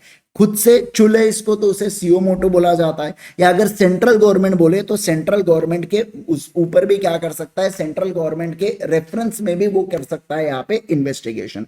ध्यान रखना, जब निफ्रा की पावर्स चलेंगी, यानी कि जब निफ्रा इन्वेस्टिगेट करेगा ना, तो जितने भी ईडी है, जितने भी बाकी आईसीआई है या कुछ भी है, उन सारे का इन्वेस्टिगेशन रुक जाएगा। यानी कि जब निफ्रा आ गया तो बाकी सब शांत बैठेंगे क्या? बिल्कुल बिल्कुल। निफ्रा यहाँ पे प्रोफेशनल या अदर मिसकंडक्ट के रिगार्डिंग क्या कर सकता है? चीजों को चेक कर सकता है। निफ्रा के पास क्या क्या पावर है? तो जो पावर एक सिविल कोर्ट के पास होता है, यानी कि books of accounts and other documents का प्रोडक्शन एंड डिस्कवरी करवाना, समन करना कि किसी पर्सन को तू आ या ओथ ले, जो कहूंगा सच के सिवा कुछ नहीं कहूंगा, या किसी बुक्स या रजिस्टर को इंस्पेक्ट करने का पावर, या कमीशन इशू करना फॉर एग्जामिनेशन ऑफ विटनेस या डॉक्यूमेंट। मतलब क्या कि जो भी विटनेस गवाही देगा, हमको अलग से वीडियो में बताएंगा ना, उस वीडियो को हम लोग कोर्ट में प्रूफ की तरह यूज कर पाएंगे क्या? बिल्कुल बिल्कुल।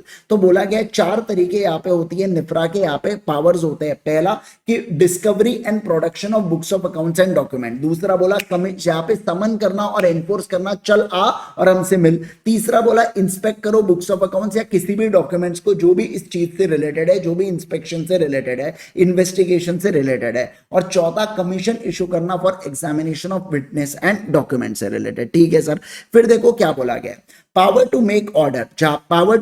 जहां पे प्रोफेशनल या अदर मिसकंडक्ट प्रूव होता है तो निफ्रा ऑर्डर पास कर सकता है। निफ्रा बोल सकता है हम आपके ऊपर पेनल्टी लगाएंगे। पेनल्टी इंडिविजुअल के ऊपर 1 लाख से 5x ऑफ फीस, या फर्म के ऊपर 5 लाख से 10x ऑफ द फीस। मतलब यहाँ पे तो 5 गुना होगा और यहाँ पे डबल हो गया। ठीक है। या डीबार कर सकता है किसी भी मेंबर को। डीबार का मतलब होता है बस बैन कर दिया एक प्रकार से, कि आप ऑडिटर या इंटरनल ऑडिटर या इंटरनल ऑडिट फंक्शंस वगैरह को आप कुछ नहीं कर सकते। कम से कम 6 या 10 महीने की सजा यहाँ पे होती है। 6 से 10 महीने की सजा के लिए आपको डीबार किया जाता है। क्या आप अपील कर सकते हो? मान लो आप खुश नहीं हो निफ्रा के ऑर्डर से, तो आप एनसीएलएटी के पास, नेक्लाट के पास आप जा सकते हो, मतलब कि एपेलेट ट्रिब्यूनल के पास आप यहाँ पे जा सकते हो। जब जब निफ्रा को लगे वहां मीटिंग बुलाई जा सकती है किसी भी प्लेसेस इन इंडिया। ऐसा नहीं आप बोल रहे चलो मॉरिशियस में मीटिंग बुलाते करके, ऐसा नहीं होता। इंडिया के अंदर जहां बुलाना है बुला लेना। अब बुक्स ऑफ अकाउंट्स को मेंटेन करने के लिए कौन बोलेगा? तो सेंट्रल गवर्नमेंट सीएजी से पूछेंगे कैसे बुक्स ऑफ अकाउंट्स मेंटेन कराओ, और बताएंगे। फिर निफ्रा बुक्स ऑफ अकाउंट्स को मेंटेन करेंगे और उसको ऑडिट सीएजी करेगा, और ऑडिट रिपोर्ट बना के एनुअली, सालाना किसको देगा? सेंट्रल गवर्नमेंट को देगा। किसको देगा बोलो? सेंट्रल गवर्नमेंट को यहाँ पे देने वाला है। समझे क्या आप बात को? अब सेंट्रल गवर्नमेंट क्या करेगा? सेंट्रल गवर्नमेंट जो निफ्रा की वर्किंग है उसको पार्लियामेंट के सामने रखता है, बोथ हाउसेस ऑफ पार्लियामेंट के सामने, और उसके ऊपर फिर बवाल करते हैं। ठीक है ना। अब देखो और क्या बोला गया। अब जैसे देखिए, अब जो भी कोई कंपनी होती है तो कंपनी ADT 1 फॉर्म को फिल करती है और एवरी ईयर डिटेल्स देती है अपॉइंटमेंट ऑफ ऑडिटर के बारे में। लेकिन अगर कोई बॉडी कॉर्पोरेट है जो इंडिया के बाहर इनकॉर्पोरेट हुई है, वो कैसे डिटेल देंगी? उसको निफ्रा 1 फॉर्म फिल करना पड़ेगा निफ्रा के पास। NFRA 1 फॉर्म फिल करना पड़ेगा। NFRA 1 फॉर्म फिल करना पड़ेगा। अब और क्या बोला गया, याद करना, शुरुआत में मैंने एप्लीकेबल कंपनीज के बारे में बात किया था। कौन सी ऐसी कंपनीज होती है जिनके ऊपर निफ्रा के प्रोविजंस लगते हैं? तो मान लो अगर अनलिस्टेड कंपनी है और उसकी जितनी भी कंडीशंस है वो उसके नीचे आ रहे हैं बेटा, या कोई लिस्टेड कंपनी अब अनलिस्टेड हो गई, तो मैं कहूंगा जिस दिन से वो कंडीशन छूटी है वहां से 3 साल तक अगर आप फॉल बिलो दैट कंडीशन, मतलब वो कंडीशन से अगर आप नीचे रहते हो ना, तो हम निफ्रा आपका पीछा छोड़ देंगे। क्या कहा मैंने? बोलो, निफ्रा आपका पीछा छोड़ देंगे। फिर सेक्शन नंबर 133 आता है, सेंट्रल गवर्नमेंट प्रिस्क्राइब करती है अकाउंटिंग स्टैंडर्ड्स को। देखो क्या होता है, ICAI रिकमेंड करेंगी निफ्रा को। ठीक है ना। ओके। तो निफ्रा क्या कर सकती है? एडिशनल फाइंडिंग्स, AF मतलब एडिशनल फाइंडिंग्स होता है। और दूसरा क्या? खुद का मसाला जोड़ के, मतलब खुद का ओन, समझना, ओन वहां पे रिकमेंडेशन देती है किसको? CG को। और आखिरी में CG क्या करती है? प्रिस्क्राइब करती है। क्या करती है? तथास्तु बोल के प्रिस्क्राइब कर देती है। फिर आखिरी में बोला गया कि जब तक निफ्रा नहीं बन जाता तब तक नेकैस के पास जाना था, यानी कि national advisory committee on accounting standard. लेकिन अब निफ्रा आ चुका है तो इसका कोई भी काम बचा है क्या? नहीं सर। तो 133 कहता है कि सेंट्रल गवर्नमेंट इस तरीके से अकाउंटिंग स्टैंडर्ड्स को प्रिस्क्राइब करती है। पूरे लॉ में धूम मचा के रखिए, 133 को फॉलो करो 133। तो 133 कहता है कि जो सेंट्रल गवर्नमेंट अकाउंटिंग स्टैंडर्ड बोले उसको आपने फॉलो करना है। पर सीजी को बताएगा कौन? आईसीआई बताएगा निफ्रा को। निफ्रा खुद का मसाला ऐड करके या एडिशनल फाइंडिंग्स आईसीआई से मांग के सीजी को देती है और सीजी उसको नोटिफाई कर देता है। क्या? बिल्कुल बिल्कुल यहाँ पे नोटिफाई कर देता है। क्या आप इस बात को समझे? वीडियो को पॉज कीजिए और एक बार आराम से पूरा पूरा निफ्रा का जितना भी मैंने आपको कंटेंट पढ़ाया एक बार आराम से उसको गो थ्रू कीजिए, पूरा पूरा एक बार उसको गो थ्रू कीजिए, फिर आपको जबरदस्त कॉन्फिडेंस आने वाला है इस टॉपिक के ऊपर। चलो, है ना, आप इसको पॉज कीजिए यहाँ पे। चलो, इसके बाद फिर अपन लोग आगे बढ़ेंगे। अभी अब अपना जो नेक्स्ट पॉइंट है ना, वो नेक्स्ट पॉइंट कौन सा है? सेक्शन नंबर 134 से रिलेटेड हम लोग यहाँ पे बातचीत करने वाले हैं। सेक्शन नंबर 134 बात करता है financial statements and board report के बारे में। किसके बारे में बोलो? फाइनेंशियल स्टेटमेंट्स के बारे में, जिसके अंदर profit and loss, balance sheet, notes to accounts, यहाँ पे अपना कैश फ्लो स्टेटमेंट्स, ये सारी चीजें, सोकी यानी कि statement of changes in equity, ये सारी चीजें फाइनेंशियल स्टेटमेंट्स का पार्ट बनती है। और बोर्ड रिपोर्ट, बोर्ड रिपोर्ट का मतलब क्या होता है? जो बोर्ड ऑफ डायरेक्टर्स के बीच में मीटिंग होती है आपस में, और वो मीटिंग के बारे में वो जो रिपोर्ट बनाते हैं ना, उसे क्या बोला जाता है? उसे बोर्ड रिपोर्ट का नाम दिया जाता है। क्या नाम दिया जाता है? बोलो, बोर्ड रिपोर्ट का नाम उसे दिया जाता है। समझ रहे हैं आप बात को? Yes sir. तो अभी हम लोग यहाँ पे क्या पढ़ने वाले हैं? तो अभी हम लोग यहाँ पे पढ़ने वाले हैं सारे बातें। सबसे पहले समझेंगे ऑथेंटिकेशन ऑफ फाइनेंशियल स्टेटमेंट्स के बारे में। यानी क्या? ये फाइनेंशियल स्टेटमेंट्स बनाया, अब ये फाइनेंशियल स्टेटमेंट्स को ऑथेंटिकेट कौन करेगा? ऑथेंटिकेट का मतलब होता है इस फाइनेंशियल स्टेटमेंट्स को साइन कौन करेगा? कौन साइन करेगा? तो देखो, साइन किया जाएगा on the behalf of board के बारे में। मतलब इतने सारे बोर्ड ऑफ डायरेक्टर्स के बिहाफ में कुछ लोग करेंगे, जिसके अंदर सीएस आता है, सीएफओ आता है और सीईओ आता है। ये 3 लोग तो होना ही होना है। अब इसके अलावा चेयरपर्सन अगर बोर्ड अथोराइज करे तो, या अगर अथोराइज नहीं किया तो 2 डायरेक्टर्स बनेंगे, 2 डायरेक्टर्स साइन करेंगे, जिसमें से एक एमडी होना जरूरी है। क्या होना जरूरी है? बोलो, एमडी होना जरूरी है। तो मैंने क्या कहा सर? फाइनेंशियल स्टेटमेंट्स है, फाइनेंशियल स्टेटमेंट्स को कौन साइन करेगा? बोर्ड के बिहाफ में ये 4 लोग साइन करेंगे। 4 में से कौन कौन होंगे? 3 तो फिक्स है बेटा, कंपनी सेक्रेटरी, सीएफओ, सीईओ।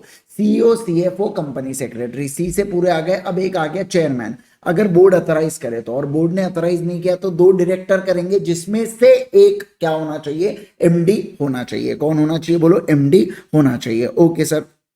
और बात करेंगे क्या?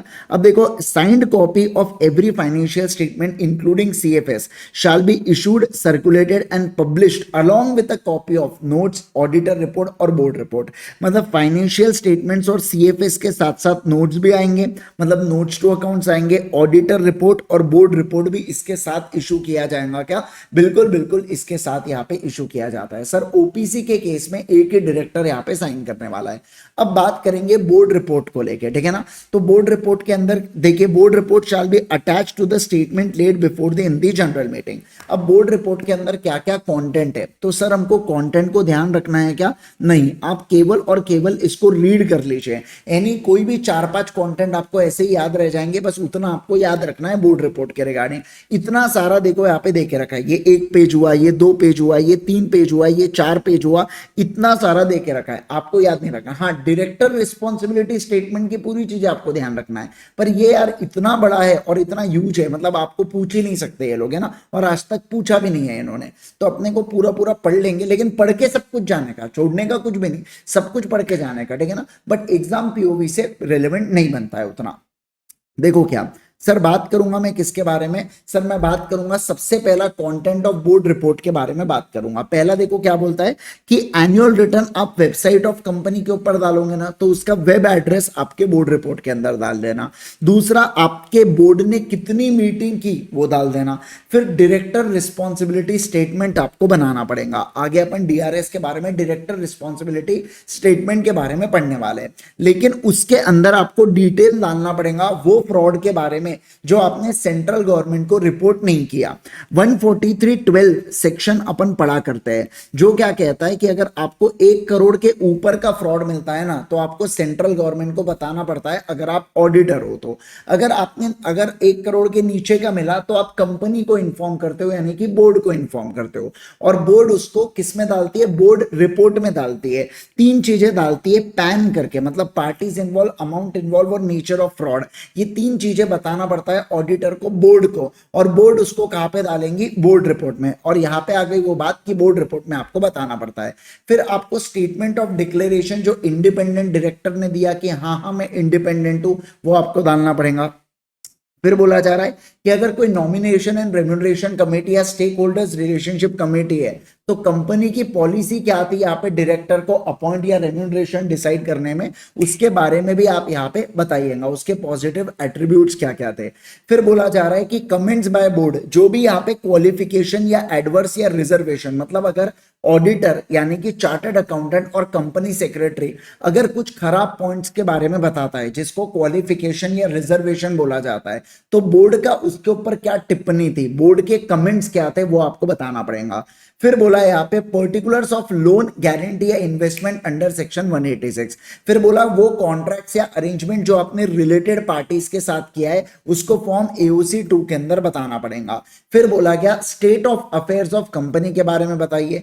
फिर बताना कि अमाउंट कितना आप प्रपोज करते हो रिजर्व में कैरी फॉरवर्ड करने के लिए। ध्यान रखना, रिजर्व में आपको चाहिए उतने अमाउंट को आप कैरी फॉरवर्ड कर सकते हो क्या, बिल्कुल सर। फिर बोला गया था कि कितना अमाउंट आप डिविडेंड के तौर पर बांटना चाहते हो। अगर आपने कोई मटेरियल चेंजेस या कमिटमेंट जो फाइनेंशियल पोजीशन को अफेक्ट करेंगी at the end of the financial year, उसके बारे में बताइए।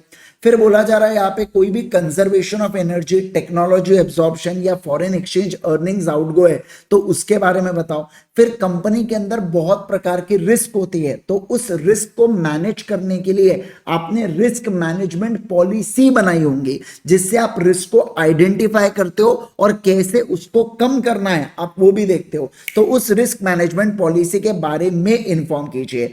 फिर CSR के बारे में बताइए। और अगर आप लिस्टेड कंपनी है या कोई भी अदर पब्लिक कंपनी, प्राइवेट नहीं, लिस्टेड कंपनी या अदर पब्लिक कंपनी जिसका paid up share capital 25 crore से ज्यादा है, कितना बोलो, 25 करोड़ से ज्यादा है, तो आपको एनुअल इवैल्यूएशन करना है of performance of the board और उसकी committees and the individual directors का। क्या कहा मैंने, बोलो, आपको एनुअल इवैल्यूएशन करना है, सालाना, क्या कहा मैंने, बोलो, सालाना आपको इवैल्यूएशन करना है कि बोर्ड के परफॉर्मेंस का, कमिटीज का, जैसे ऊपर शेयर होल्डर कमेटी पढ़ा, नॉमिनेशन एंड रेम्यूनरेशन कमेटी पढ़ा, उनका इवैल्यू, और इंडिविजुअल डायरेक्टर का, मतलब हमने जिस काम के लिए इसको अपॉइंट किया है, ये व्यक्ति ने काम किया या सिर्फ पैसा खाया है, ये अपने को ऐसा देखना पड़ेगा। ये इंपॉर्टेंट है, थोड़ा सा इसको ध्यान रख लेना MCQ के पॉइंट ऑफ व्यू से, ठीक है ना। ओके सर, उसके बाद देखिए और क्या, सच अदर मैटर्स एज में बी प्रिस्क्राइब्ड इन रूल 8, और रूल 8 मानता ही नहीं है बेटा बहुत सारे, जैसे फाइनेंशियल समरी या हाइलाइट्स दे देना, जैसे टर्नओवर कितना है, नेट प्रॉफिट कितना है, ग्रॉस प्रॉफिट कितना है, क्लोजिंग स्टॉक, ये सब बता दो। फिर change in nature of business, अगर आपने ट्रेडिंग से मैन्युफैक्चरिंग किया है उसके बारे में बताओ। फिर डिटेल्स बताना डायरेक्टर और KMP के जो आपने अपॉइंट या रिजाइन किए हैं। फिर स्टेटमेंट देना जो बोर्ड के ओपिनियन में इंटीग्रिटी, एक्सपर्टीज या एक्सपीरियंस से रिलेटेड है इंडिपेंडेंट डायरेक्टर के। फिर बोला जा रहा है कि सर कौन सी हमारी सब्सिडरी बनी, छूटी, उस सारे चीजों के बारे में बता देना, सब्सिडरी, जॉइंट वेंचर, एसोसिएट के बारे में, ठीक है ना। फिर बोला गया अनक्लेम्ड या कोई अगर ऐसे डिपॉजिट्स है जो अनपेड या अनक्लेम्ड रह गए तो उसके बारे में भी आपको बताना है। और अगर आपने किसी भी प्रकार का डिफॉल्ट किया है रीपेमेंट में तो उसको भी आपने इन्फॉर्म करना है। फिर चैप्टर 5 के रिक्वायरमेंट से कंप्लाई किया क्या, बाकी जो रेगुलेटर्स या कोर्ट्स ने कुछ ऑर्डर दिए थे, वो ऑर्डर जो पास हुए थे हमने क्या उसको माने, क्या वो ऑर्डर इतने सिग्निफिकेंट थे कि हमारे गोइंग कंसर्न को इंपैक्ट करना चालू कर दिए, वो भी बताइए। इंटरनल फाइनेंशियल कंट्रोल्स, कंपनी अपने ऑर्गेनाइजेशन के अंदर इंटरनल फाइनेंशियल कंट्रोल्स लगाती है, जैसे कि फॉर एग्जांपल अगर मैं डायरेक्टर हूं बेटा तो मेरे को एक लिमिट दी जाएंगी कि मैं 20 लाख रुपए तक का खर्चा कर सकता हूं, मैं उससे ऊपर का खर्चा नहीं कर पाऊंगा। इंटरनल फाइनेंशियल कंट्रोल्स लगा के रख दिया। फिर बोला कॉस्ट रिकॉर्ड्स आपने प्रॉपरली मेंटेन किए क्या। फिर सर यहाँ पे स्टेटमेंट कि आपने कंप्लाई किया क्या internal complaints of the committee on the sexual harassment of women at a work place. तो ऐसे अलग अलग लॉज बनते हैं उसके लिए, तो आपने क्या उस चीज को देखा, आईबीसी का कोई एप्लीकेशन वगैरह तो नहीं हुआ। ये सारी चीजों के बारे में रूल्स बात करता है, नॉट वेरी इंपॉर्टेंट बट ठीक है, एक बार गो थ्रू कर लिया कि जितना रहे उतना, जितना रिटेन हो गया उतना रिटेन हो गया। इनकेस गलती से भी पूछ लिया तो अपन लिख पाना चाहिए ना बेटा फिर, तो उसके बारे में अपन ने यहाँ पे बात किया। फिर देखो क्या बोला गया है, ओपीसी और स्मॉल कंपनी को इतना कंप्लायंस करने की जरूरत नहीं है। वो बोर्ड रिपोर्ट में से जो मैंने आपको पढ़ाया अभी बोर्ड रिपोर्ट, उसमें से केवल और केवल यही मैटर्स को बताइएगा, इससे ज्यादा मैटर्स को आपको बताने की जरूरत नहीं है। आपको बताने की इच्छा है बता देना, हमें कोई प्रॉब्लम नहीं, बट इतने मैटर्स को आपने बता दिया तो मान लेंगे आपने बराबर से स्टेटमेंट बना दिया, ठीक है ना। ओके, अब देखो, अब बीच में अपन ने डायरेक्टर रिस्पॉन्सिबिलिटी स्टेटमेंट के बारे में बात किया था। ये डायरेक्टर रिस्पॉन्सिबिलिटी स्टेटमेंट क्या कहता है, देखिए डायरेक्टर रिस्पॉन्सिबिलिटी स्टेटमेंट के अंदर एक स्टेटमेंट होता है, मतलब कुछ पन्ने होते हैं जो क्या स्टेट करता है, देखो मतलब जो क्या बताता है। देखिए सबसे पहला कि जो आपने एनुअल अकाउंट्स बनाए क्या वो proper accounting standard, section number 133 अभी कुछ देर पहले पढ़ा, तो अकाउंटिंग स्टैंडर्ड को फॉलो किया क्या प्रॉपर। अगर कोई मटेरियल डिपार्चर किया है तो आपने उसको बताना है। जैसे देखो इन्वेंट्री को आप मेजर कर सकते हो फीफो के ऊपर या वेटेड एवरेज के ऊपर, मैंने लीफो पे किया, मटेरियल डिपार्चर है तो मैं उसका प्रॉपर एक्सप्लेनेशन दूंगा, ठीक है। दूसरा, sir director have selected accounting policy और कंसिस्टेंटली अप्लाई किया क्या। मान लो जैसे आपने SLM method of depreciation select किया, तो क्या आपने एसएलएम को कंटिन्यूअसली फॉलो किया क्या, उसमें अगर आपने डिपार्चर किया, कोई जजमेंट या एस्टिमेट किया, तो true and fair view of state of affairs आपको देना है, आपके कंपनी के प्रॉपर बैलेंस शीट और फाइनेंशियल पोजीशन आपने बताना है at the end of the period. फिर क्या बोला जा रहा है, प्रॉपर एंड सफिशिएंट केयर, मतलब प्रॉपर देखभाल आपने लेना है of maintenance of adequate accounting records. जितने भी आपके अकाउंटिंग रिकॉर्ड्स है ना उसकी देखभाल करना, उसको टैंपर मत करने देना। सेफगार्ड ऑफ असेट्स, मान लो सर इलेक्ट्रॉनिक फॉर्म में तो प्रॉपर पासवर्ड लगाना, असेट को प्रोटेक्ट करके रखना, फायर वॉल्स वगैरह लगा के रखना कि कोई भी हैकर आके बजा के जा रहा है अपने, ऐसा नहीं होना चाहिए। कोई भी फ्रॉड को डिटेक्ट कर पाए, प्रिवेंट कर पाए, ऐसे अपने इंटरनल कंट्रोल भी होना चाहिए, ठीक है सर। उसके बाद और क्या, फिर डायरेक्टर ने क्या प्रॉपर यहाँ पे अपने annual accounts going concern basis के ऊपर बनाए हैं क्या उसको। तो देखो पहला एनुअल अकाउंट्स हुआ, अकाउंटिंग पॉलिसी हुआ, sufficient care in maintenance of accounting records हुआ और गोइंग कंसर्न के हिसाब से बनाया है क्या। पांचवा, डायरेक्टर जो लिस्टेड कंपनी के है क्या उन्होंने सिर्फ और सिर्फ लिस्टेड कंपनी के क्या उन्होंने इंटरनल फाइनेंशियल कंट्रोल्स लगाए क्या। अब सिर्फ फाइनेंशियल कंट्रोल लगाने से कुछ नहीं होता, वो प्रॉपर एडिक्वेट होना चाहिए और ऑपरेट करना चाहिए। मैंने कैमरा लगाया लेकिन कैमरा की बटन बंद है, क्या खाक हो जाएगा कैमरा लग के, मेरे को एक बात बताओ। मैंने सिक्योरिटी गार्ड को रखा, बंदूक वो डमी वाली है, वो ऐसे बटन दबाए तो गाना बज रहा है, चल चाहिए, तो मुझे बताइए क्या फायदा उसका। आप समझ रहे, मतलब इंटरनल फाइनेंशियल कंट्रोल लगाए तो सही भी होना चाहिए और वो प्रॉपर तरीके से ऑपरेट भी करना चाहिए। फिर बोला कि जो डायरेक्टर है क्या यहाँ पे उन्होंने प्रॉपर सिस्टम लगाया क्या कि ये इंश्योर करने के लिए कि एप्लीकेबल लॉज और वो है क्या बराबर से अपन ने उसको फॉलो किए या नहीं किए, उसके लिए समझना बात को, उसके लिए प्रॉपर चीजें की है या नहीं की है, उससे रिलेटेड बात हम लोगों ने की यहाँ पे। समझे क्या सारे लोग, बोलो बोलो बोलो जल्दी से मुझे, है ना। यस सर, फटाफट बोलेंगे, जल्दी जल्दी बताइए मेरे को समझे। चलो आगे बढ़ो आगे बढ़ो आगे बढ़ो आगे बढ़ो, हाँ यस चलिए एक मिनट, हाँ चलो और देखो। अब मैं अगर बात करूं, अब इंपॉर्टेंट चीज है सर, बोर्ड रिपोर्ट को कौन साइन करेगा। तो बोर्ड रिपोर्ट को एक तो चेयरपर्सन साइन करेगा अगर अथराइज है तो, अगर वो अथराइज नहीं है तो दो डायरेक्टर करेंगे जिसमें से एक मैनेजिंग डायरेक्टर होगा, और जहां पे एक ही डायरेक्टर है जैसे ओपीसी के केस में तो वो अकेला ही करने वाला है क्या। Yes sir. मान लो किसी भी प्रकार का कॉन्ट्रावेंशन होता है तो कंपनी रिस्पॉन्सिबल होंगी 3 लाख रुपए के लिए और ऑफिसर इन डिफॉल्ट रिस्पॉन्सिबल होगा 50,000 रुपए के लिए। कितने के लिए बोलो, 50,000 रुपीज के लिए, 50,000 रुपए के लिए ऑफिसर इन डिफॉल्ट यहाँ पे लायबल होता है। क्या आप बात को समझ गए? सारे लोग बोलेंगे यस सर, एकदम बढ़िया से सर, ये वाला सेक्शन भी हमारा समाप्त हुआ। देखो इसके अंदर डीआरएस वाला इंपॉर्टेंट पॉइंट था, इसके अंदर ये वाला भी इंपॉर्टेंट था साइनिंग वाला, और वो जो साइनिंग ऑफ फाइनेंशियल स्टेटमेंट है वो वाला भी इंपॉर्टेंट था। उसके ऊपर तो बहुत सवाल पूछते हो। Signing off financial statement institute का फेवरेट है, कौन साइन कर सकता बताओ करके, ठीक है ना। तो ये आपको थोड़ा सा ध्यान रखना पड़ेगा, ठीक है ना। चले क्या आगे बढ़े? क्या बोलो बोलो बोलो जल्दी से। यस सर आगे बढ़ सकते हैं, ठीक है ना। चलिए आओ अब हम लोग देखेंगे यहाँ पे कौन सा नेक्स्ट। अब हम लोग पढ़ने वाले हैं बेटा कॉर्पोरेट सोशल रिस्पॉन्सिबिलिटी से रिलेटेड, यानी कि CSR से रिलेटेड हम लोग यहाँ पे बातचीत करने वाले हैं। कॉर्पोरेट सोशल रिस्पॉन्सिबिलिटी का मतलब क्या होता है? इसका सिंपल सा मतलब होता है कि जो कंपनीज है ना, जो कंपनीज है बेटा, ये प्रॉफिट कमाती है। कहाँ से प्रॉफिट कमाती है? ऑब्वियस सी बात है, सोसाइटी सोसाइटी को गुड्स बेचती है और उनसे प्रॉफिट कमाती है। इसके अलावा कंपनीज जो भी मैन्युफैक्चर करती है तो अपना वेस्ट भी सोसाइटी, मतलब एयर पोल्यूशन करेंगी, ये करेंगी वो करेंगी। तो क्या होता है यहाँ पे कि लॉ ने बोल के रखा है कि ये जो कंपनी प्रॉफिट कमा रही है ना, तो इनको क्या करना पड़ेगा, कुछ परसेंटेज ऑफ प्रॉफिट सोसाइटी के लिए खर्चा करना पड़ेगा। जैसे गार्डन बना दिए, जैसे हॉस्पिटल बना दिए, या आपने कुछ बेटरमेंट ऑफ सोसाइटी के लिए अपने पैसे को खर्च करना है, ऐसा यहाँ पे आप समझिए। इसे बोला जाता है कॉर्पोरेट सोशल रिस्पॉन्सिबिलिटी, ठीक है ना। मतलब हर एक कंपनीज के अंदर कंपलसरी कर दिया है कि आपको कुछ ना कुछ क्या करना है, आपके ऊपर हम जिम्मेवारी डाल रहे हैं कि आपको कोई ना कोई यहाँ पे खर्चा करना है। बस ध्यान देना, कॉर्पोरेट सोशल रिस्पॉन्सिबिलिटी जो है ना, ये स्टैट्यूटरी ऑब्लिगेशन है जो सेक्शन नंबर 185 के अंदर डाला गया है। इसके अंदर कुछ चीजें नहीं आएंगी। जैसे मान लीजिए कोई एक्टिविटीज है जो मैं नॉर्मल कोर्स ऑफ बिजनेस में करता हूँ।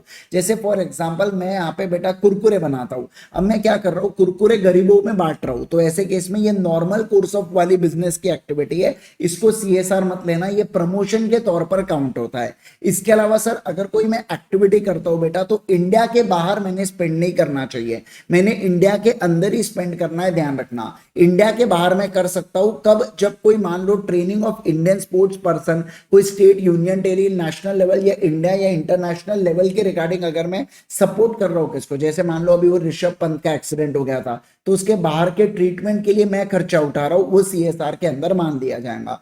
पॉलिटिकल पार्टी को आप कंट्रीब्यूशन नहीं दे सकते। एम्प्लॉइज के रिगार्डिंग, मतलब ऐसी एक्टिविटीज जो बेनिफिट कर रही है एम्प्लॉइज को, तो आप बोल रहे कि ये CSR हो गया, ऐसा भी नहीं चलेगा। स्पॉन्सरशिप बेसिस के ऊपर मान लो कोई यहाँ पे बहुत बढ़िया, ऐसे आजकल वो बहुत ज्यादा चल रहे हैं ना, ऐसे क्या बोलते हैं, तो मान लीजिए कोई भी स्पॉन्सरशिप एक्टिविटीज में करता हूँ या मार्केटिंग बेनिफिट्स करता हूँ। जैसे मान लीजिए एग्जांपल के लिए यहाँ पे नागपुर में ना NPL ऑर्गेनाइज होता है, बास्केटबॉल के टूर्नामेंट्स। मैं क्या करता हूँ, मैं कहता हूँ वहां पे एक काम करो, बैनर लगा लो, मैं आपको पैसे दूंगा, मेरा बैनर वहां पे लगा देना। उस पैसे को मैं बोलता हूँ एक काम करो, इसको CSR के अंदर लपेट डालो। नहीं चलता सर, वो स्पॉन्सरशिप सर्विसेज होती है, वो स्पॉन्सरशिप बेसिस के ऊपर होती है, उसे CSR में काउंट नहीं करेंगे। और इसके अलावा अगर आपका कोई भी स्टैट्यूटरी ऑब्लिगेशन है, तो उसके लिए अगर आप खर्चा करते हो तो उसको CSR के अंदर काउंट करेंगे क्या? नहीं सर, उसको CSR के अंदर हम लोग काउंट नहीं करते हैं। क्या काम ने बोलो, उसको CSR के अंदर काउंट नहीं करते। तो CSR की डेफिनेशन से नॉर्मल बिजनेस एक्टिविटीज को हटाया, इंडिया के बाहर की एक्टिविटीज को हटाया, लेकिन ट्रेनिंग ऑफ पर्सन हुआ तो चल जाएगा।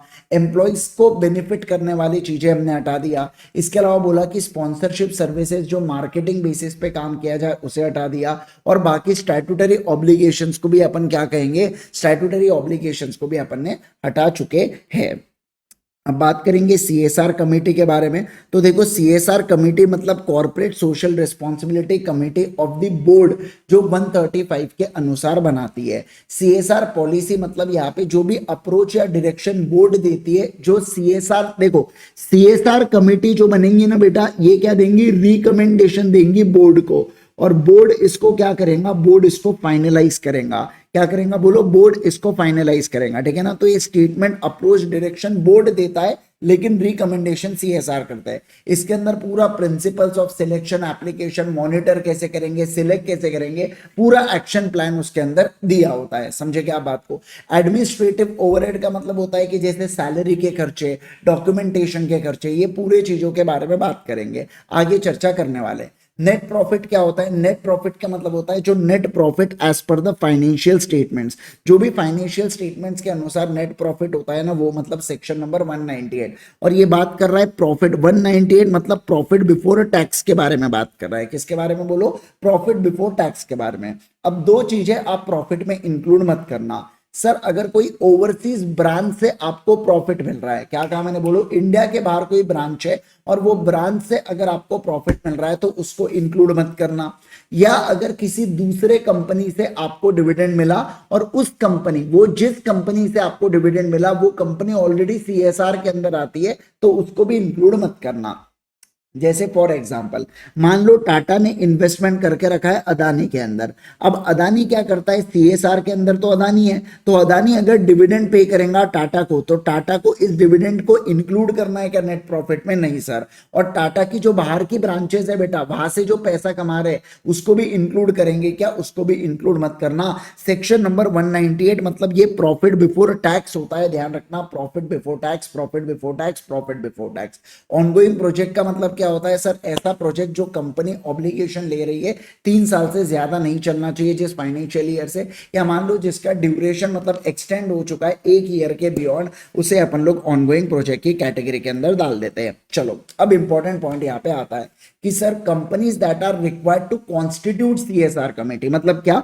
कौन से कंपनी को सीएसआर कमेटी बनाने की आवश्यकता है? कौन से कंपनी को? तो सर ऐसी कंपनी, सर कंपनी को, कंपनी शाल, कंपनी क्या बोला? कंपनी शाल, कंपनी को बनाना ही पड़ेगा। क्या बनाना पड़ेगा? सीएसआर कमेटी बनाना ही पड़ेगा अगर प्रीसीडिंग ईयर में, प्रीसीडिंग फाइनेंशियल ईयर में, पिछले फाइनेंशियल ईयर में, जैसे देखो ये एक ईयर है, ये करंट फाइनेंशियल ईयर, तो पिछले ईयर में एक तो आपका नेटवर्थ 500 करोड़ या उससे ज्यादा, या आपका टर्नओवर 1000 करोड़ या उससे ज्यादा, कुछ ज्यादा ही बड़ा अमाउंट है बेटा। नेट प्रॉफिट यहाँ पे 500 करोड़ और उससे ज्यादा, तो क्या कहा मैंने? बोलो एन आता है 500 से, मतलब एन से नेट प्रॉफिट, एन से नेटवर्थ। तो नेटवर्थ या नेट प्रॉफिट 500 करोड़ से ज्यादा है या टर्नओवर 1000 करोड़ से ज्यादा है, तो इस साल आपको क्या बनाना पड़ेगा? सीएसआर कमेटी बनाना पड़ेगा। क्या बनाना पड़ेगा? बोलो सीएसआर कमेटी बनाना पड़ेगा। तो every company including holding subsidiary foreign company और ब्रांच ऑफिस इन इंडिया जो फुलफिल करते हैं इसको, वो कंप्लाई करेंगे प्रोविजंस ऑफ 135 को। मतलब सर फॉरेन कंपनी भी आ गई क्या? हाँ फॉरेन कंपनी भी आ गई बेटा, समझना। फॉरेन कंपनी को भी सीएसआर कमेटी बनाना पड़ेगा अगर वो इनमें से किसी भी चीज को क्या कर जाता है? कंप्लाई कर जाते हैं। तो ठीक है सर, आगे बढ़ेंगे। अब देखो क्या बोला गया? नेट प्रॉफिट मतलब नेट प्रॉफिट बिफोर टैक्स के बारे में बात हुई है। फिर और क्या देखेंगे? अब देखो कुछ एक्सेप्शन यहाँ पे दिया गया है जो क्या कहता है कि जो आपको अमाउंट स्पेंड करना है सीएसआर में, क्या कहा मैंने? बोलो जो आपको अमाउंट स्पेंड करना है सीएसआर में, अगर ये है 50 लाख रुपए से कम, मैंने क्या कहा? अगर ये है 50 लाख रुपए से कम, जितना पैसा आपको खर्चना है सीएसआर के अंदर, अगर वो 50 लाख रुपए से कम है तो आपको सीएसआर कमेटी बनाने की जरूरत नहीं है। बोर्ड ऑफ डायरेक्टर्स ही क्या कर लेंगे? बोर्ड ऑफ डायरेक्टर्स ही इसको फॉलो कर लेंगे। क्या कहा मैंने? बोलो बोर्ड ऑफ डायरेक्टर्स ही इस फंक्शन को डिस्चार्ज कर लेंगे। ठीक है सर, समझ गया। मतलब आपका ये कहना है कि देखो वैसे तो अपन ने वो पढ़ा था, वो लिमिट्स पढ़ी, अब लिमिट्स के ऊपर होगा, लेकिन अगर सीएसआर पे एक्चुअल स्पेंडिंग, एक्चुअल जो मैं सीएसआर पे खर्चा कर रहा हूं ना, वो अगर 50 लाख रुपए से कम होगा तो मेरे को सीएसआर कमेटी, समझना, सीएसआर कमेटी बनाने की जरूरत नहीं है। बोर्ड ऑफ डायरेक्टर्स ही उस फंक्शन को डिस्चार्ज कर लेंगे। ठीक है।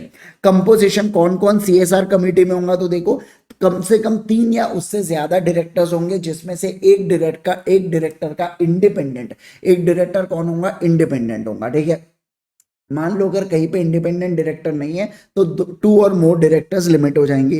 प्राइवेट कंपनी में 2 डायरेक्टर्स रहने वाले हैं, 2 डायरेक्टर्स रहने वाले हैं। और फॉरेन कंपनी अगर है तो उसके अंदर 2 डायरेक्टर्स रहेंगे। मतलब अब देखो इंडिया में तो अपन डायरेक्टर बोलते हैं, अब इंडिया के बाहर जो भी बोलते होंगे उनको, वो कंसर्न पर्सन यहाँ पे रहना चाहिए। ठीक है ना, बस ऐसा यहाँ पे बोल रखा है। ठीक है सर, तो ये एक उसका शॉर्ट में यहाँ पे बता के रखा है। ठीक है। उसके बाद देखो ड्यूटीज ऑफ सीएसआर कमेटी। अब ये सीएसआर कमेटी का काम क्या है? तो सीएसआर कमेटी क्या करती है?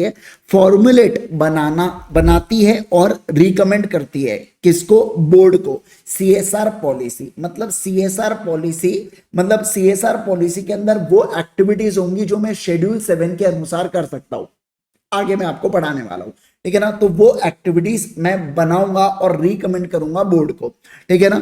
फिर अमाउंट के बारे में रिकमेंड करूंगा कि कितना पैसा, पहला मैंने डिस्कस किया क्या, पॉलिसी से रिलेटेड, मतलब मैंने पहले एक्टिविटीज से रिलेटेड बात किया, दूसरा मैंने अमाउंट से रिलेटेड बात किया, तीसरा किस तरीके से अपन इसको मॉनिटर करेंगे पॉलिसी को, उसके बारे में भी यहाँ पे बताया जाता है। देखो आपने एक्टिविटी बता दी, उस पर लगने वाला पैसा बता दिया, बस जिस मान लो क्लीन गंगा मिशन है तो क्लीन गंगा मिशन के लिए मैं पैसा लगा रहा, तो बराबर है ना, वो क्लीन गंगा मिशन को लग रहा है या नहीं लग रहा पैसा, या मैं डायरेक्टर अपने घर पे एंजॉय कर रहा मस्त उस पैसे को, ऐसा नहीं होना चाहिए। तो ये मुझे देखना है, यानी कि एक डायरेक्टर को ये चीज देखना पड़ेगा क्या, बिल्कुल बिल्कुल देखना पड़ेगा, ठीक है ना। फिर देखो क्या बोला, क्या further according to the rules CSR committee shall formulate and recommend to board annual action plan in परस्यूएंस of policy, मतलब एक एनुअल एक्शन प्लान आपको बताना पड़ेगा कि लिस्ट ऑफ सीएसआर कौन से प्रोजेक्ट्स करना है अपने को, किस तरीके से एग्जीक्यूट करेंगे, कैसे फंड्स को यूटिलाइज करेंगे, शेड्यूल्स के अनुसार, प्रोग्राम्स के अनुसार कैसे मॉनिटर करेंगे, और इंपैक्ट असेसमेंट कैसे करेंगे। आगे डिटेल में पढ़ेंगे इंपैक्ट असेसमेंट का मतलब क्या होता है। तो देखो एनुअल एक्शन प्लान बताना, जहां पे पूरे साल भर में कौन से प्रोजेक्ट्स करना है, किस प्रकार से एग्जीक्यूट करेंगे, कैसे पिस्सा का प्रयोग करेंगे, मॉनिटर कैसे करेंगे इसको, और इंपैक्ट असेसमेंट के बारे में। अब duties of board in relation to CSR, board की क्या ड्यूटी है, बोर्ड की ड्यूटी देखो, सीएसआर कमेटी क्या करती है, सीएसआर कमेटी तो बोर्ड को रिकमेंड करती है। तो बोर्ड क्या यहाँ पे क्या है, आफ्टर टेकिंग इनटू रिकमेंडेशन, तो बोर्ड यहाँ पे क्या करेगा, अप्रूव करेगा पॉलिसी को। फिर इसके जो कंटेंट्स है ना ये पॉलिसी के, वो खुद के रिपोर्ट में, मतलब बोर्ड रिपोर्ट में उसको बताता है। आज ही पढ़ा अपन बोर्ड रिपोर्ट के अंदर, इससे पहले ही पढ़ा बेटा। इसके बाद क्या बोला, इस सीएसआर पॉलिसी को along with composition of committee approve करके मैं कहां पे डालूंगा, कंपनी के वेबसाइट पे भी इसको प्लेस करूंगा। और मैं ये चीज को इंश्योर करेंगे बोर्ड की जो एक्टिविटीज पॉलिसी के अंदर बोली गई थी, क्या आप वो एक्टिविटी कर रहे हो ना। आपने हॉस्पिटल बोला था, आप स्कूल बना रहे हैं, ऐसा नहीं चलने वाला, पहले ही बता रहे हैं हम आपको। जो बोला पॉलिसी के अंदर वो आपको करना पड़ेगा, ठीक है ना। चार चीजें अप्रूव करूंगा मैं, दूसरा बोला कि इसको बोर्ड रिपोर्ट में डालूंगा, तीसरा सीएसआर कमेटी और काम के बारे में डाल दूंगा वेबसाइट के ऊपर, और बोला कि जो एक्टिविटीज आपने बोला क्या आप उस एक्टिविटीज को कंडक्ट कर रहे हो ना। हाँ सर। उसके बाद चलिए आगे बढ़ेंगे। अब बात करेंगे amount and form of CSR expenditure, कितना पैसा आप खर्चा करोगे। तो इनका कहना है 2% खर्चा करना पड़ेगा, किसका, average of net profit in immediately 3 preceding financial year. जैसे देखो 1 2 3 और ये है अपना करंट फाइनेंशियल ईयर, तो 1 2 3। तो मैं कहूंगा आपके साथ कि आपको नेट प्रॉफिट ऑफ 1 लेना है, नेट प्रॉफिट ऑफ 2 और नेट प्रॉफिट ऑफ 3 लेना है, और इसको डिवाइड बाय 3 कर देना। इसका 2% मेरे को मिनिमम खर्चा करना पड़ेगा। क्या कहा मैंने, बोलो कम से कम, एटलीस्ट मिनिमम यहाँ पे 2% मेरे को खर्चा करना पड़ेगा क्या। Yes sir. अब ध्यान रखना, कंपनी जो प्रेफरेंस है ना वो लोकल एरिया के ऊपर देंगी। किसको देंगी, लोकल एरिया के ऊपर। एक और बात बता दूं कि बोर्ड इंश्योर करेगा कि जो एडमिनिस्ट्रेटिव ओवरहेड्स है, सभी लोग ध्यान देना, कौन सा, एडमिन ओवरहेड्स, एडमिनिस्ट्रेटिव ओवरहेड्स है ना, ये 5% ऑफ एक्सपेंडिचर से ज्यादा नहीं होना चाहिए। मतलब क्या कह रहा हूं, मान लो 20 लाख रुपए मैं यहाँ पे सीएसआर के खर्चा कर रहा हूं, अब 20 लाख का 5% कितना होगा, यहाँ पे 1 लाख रुपए से ज्यादा की सैलरीज और एडमिनिस्ट्रेटिव खर्चे नहीं होना चाहिए मेरे कमेटी के। समझ गए आप बात को, मेरे कमेटी के नहीं होना चाहिए। ये बोर्ड ने इंश्योर करना है कि 1 लाख रुपए से ज्यादा का खर्चा नहीं होगा। Okay sir. उसके बाद अब देखिए क्या सर, जहां पे कंपनी यहाँ पे हैज नॉट कंप्लीटेड, मान लो कंपनी को चालू हुए 3 साल अभी तक हुए नहीं, जैसे रिलायंस जियो प्राइवेट लिमिटेड, ये कंपनी बनते बराबर धनाधन 1000 करोड़ 500 करोड़ और ये नेटवर्थ के आंकड़े छुई होंगी। तो यहाँ पे 3 साल तो हुए ही नहीं बनके, तो बोला जितने साल हो गए ना उतने साल का एवरेज ले लेना। 2 साल हुए 2 साल का एवरेज, 1 साल है तो सवाल ही नहीं बनता। तो ऐसे के 1 साल है, मतलब अगर 1 ही साल हुआ है तो डिवाइड बाय 1 करके उतना ही अमाउंट होगा ना। देखो सीएसआर तो देना पड़ेगा, एवरेज में सवाल नहीं बनता। समझे क्या बात को। तो इनका कहना है कि आपको एवरेज ले लेना है, जितने साल हुए उतने हिसाब से। अब बोला गया कि जो भी सरप्लस अराइज होगा सीएसआर एक्टिविटी से, सरप्लस को मैं आपको समझाऊंगा। मान लो जैसे मैंने सोचा कि मैं एक स्कूल बनाऊंगा लोकल एरिया के अंदर, जैसे एमपी बॉर्डर के ऊपर रेमंड की फैक्ट्री है, रेमंड ने सोचा कि मैं स्कूल बनाता हूं, वहां पे एक्चुअली रेमंड की स्कूल है, तो वो सोच रहे हैं मैं स्कूल बनाता हूं, 10 लाख रुपए खर्चा करूंगा। अब वहां के जो लोकल लोग हैं ना, उन्होंने भी डोनेशन दिया 2 लाख रुपए का, तो ये 2 लाख रुपए को सरप्लस बोला जाता है। अब एक्चुअल में जो खर्चा हुआ ना बेटा, एक्चुअल में 13 लाख रुपए का खर्चा हुआ। तो मैं आपको बता दूं जो एक्सेस स्पेंड है वो कितना है, 1 लाख रुपए का ही है, क्योंकि इनका कहना है कि ये जो आपका सरप्लस आया है 2 लाख रुपए का, इसको एक तो आप प्रोजेक्ट के अंदर लगा दो सेम प्रोजेक्ट में, या इसको अनस्पेंड सीएसआर अकाउंट में ट्रांसफर कर दो, या इसको ट्रांसफर कर दो सरप्लस अमाउंट के अंदर जो शेड्यूल 7 के हिसाब से with in expiry of 6 months of financial year आप करते हो ना, उसके अंदर कर दो। ये दोनों बातें अब आपको समझेंगी। इतना तो आपको समझ गया होगा कि 2 लाख को एक तो स्कूल में डालो, नहीं तो कहीं कहीं पे ट्रांसफर करो। अब ये कहीं कहीं पे क्या है, आओ उसको पढ़ते हैं। देखो, where company spend excess to the minimum prescribe, ये नया है बेटा, इस ये चेंज्ड वाला क्राइटेरिया है। देखो क्या सर, मान लो इस बार मेरे को है ना 10 लाख रुपए स्पेंड करना था, मैंने 16 लाख रुपए स्पेंड कर दिए, यानी कि 6 लाख रुपए ज्यादा स्पेंड कर दिए। तो कोई टेंशन की बात नहीं है, 6 लाख रुपए को मैं यहाँ पे 1 साल 2 साल 3 साल में कैरी फॉरवर्ड कर सकता हूँ, और मैं सेट ऑफ भी कर सकता हूँ। क्या कहा मैंने, बोलो, कैरी फॉरवर्ड कर सकता हूँ और मैं सेट ऑफ भी कर सकता हूँ। Carry forward and set of दोनों यहाँ पे चलता है। तो मैंने क्या कहा, देखिए मैं सेट ऑफ कर सकता हूं एक्सेस अमाउंट को अब against the requirement of the spend in immediately succeeding 3 financial year. तो आगे के 3 फाइनेंशियल ईयर में मैं उसको सेट ऑफ कर सकता हूं, बराबर है ना। अब ध्यान रखना क्या, जो एक्सेस अमाउंट अवेलेबल है, जो excess amount available set of for set of है, शैल नॉट इंक्लूड सरप्लस। तो क्या बोल रहा है, ये 2 लाख का सरप्लस आप इंक्लूड मत करना। जैसे देखो, एक्चुअल में मेरे को 10 लाख रुपए यहाँ पे स्पेंड करना था, मैंने 13 कर दिया, अरे तो 2 लाख रुपए यहां का आया था तो 12 बन गया था ना, तो एक्सेस कितना हुआ, 1 ही लाख रुपए यहाँ पे एक्सेस हुआ। समझे क्या आप बात को, अब आपको समझ में आ गया होगा।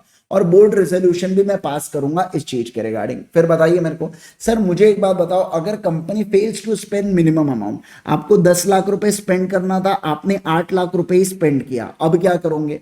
तो कोई टेंशन की बात नहीं है। देखो क्या बोल रहा है, अगर आप फेल हो जाते हो ना मिनिमम अमाउंट स्पेंड करने से, तो बोर्ड को रीजन बताना है बोर्ड रिपोर्ट के अंदर, क्यों फेल हुआ, पैसा क्यों नहीं खर्चा करके। और फिर क्या बोला, जहां पे अनस्पेंड अमाउंट कोई प्रोजेक्ट या अदर देन ऑनगोइंग प्रोजेक्ट को छोड़ के, अगर मतलब अदर देन ऑनगोइंग प्रोजेक्ट मतलब जो 3 साल तक प्रोजेक्ट चलते हैं ना, उसको ऑनगोइंग प्रोजेक्ट बोलते हैं।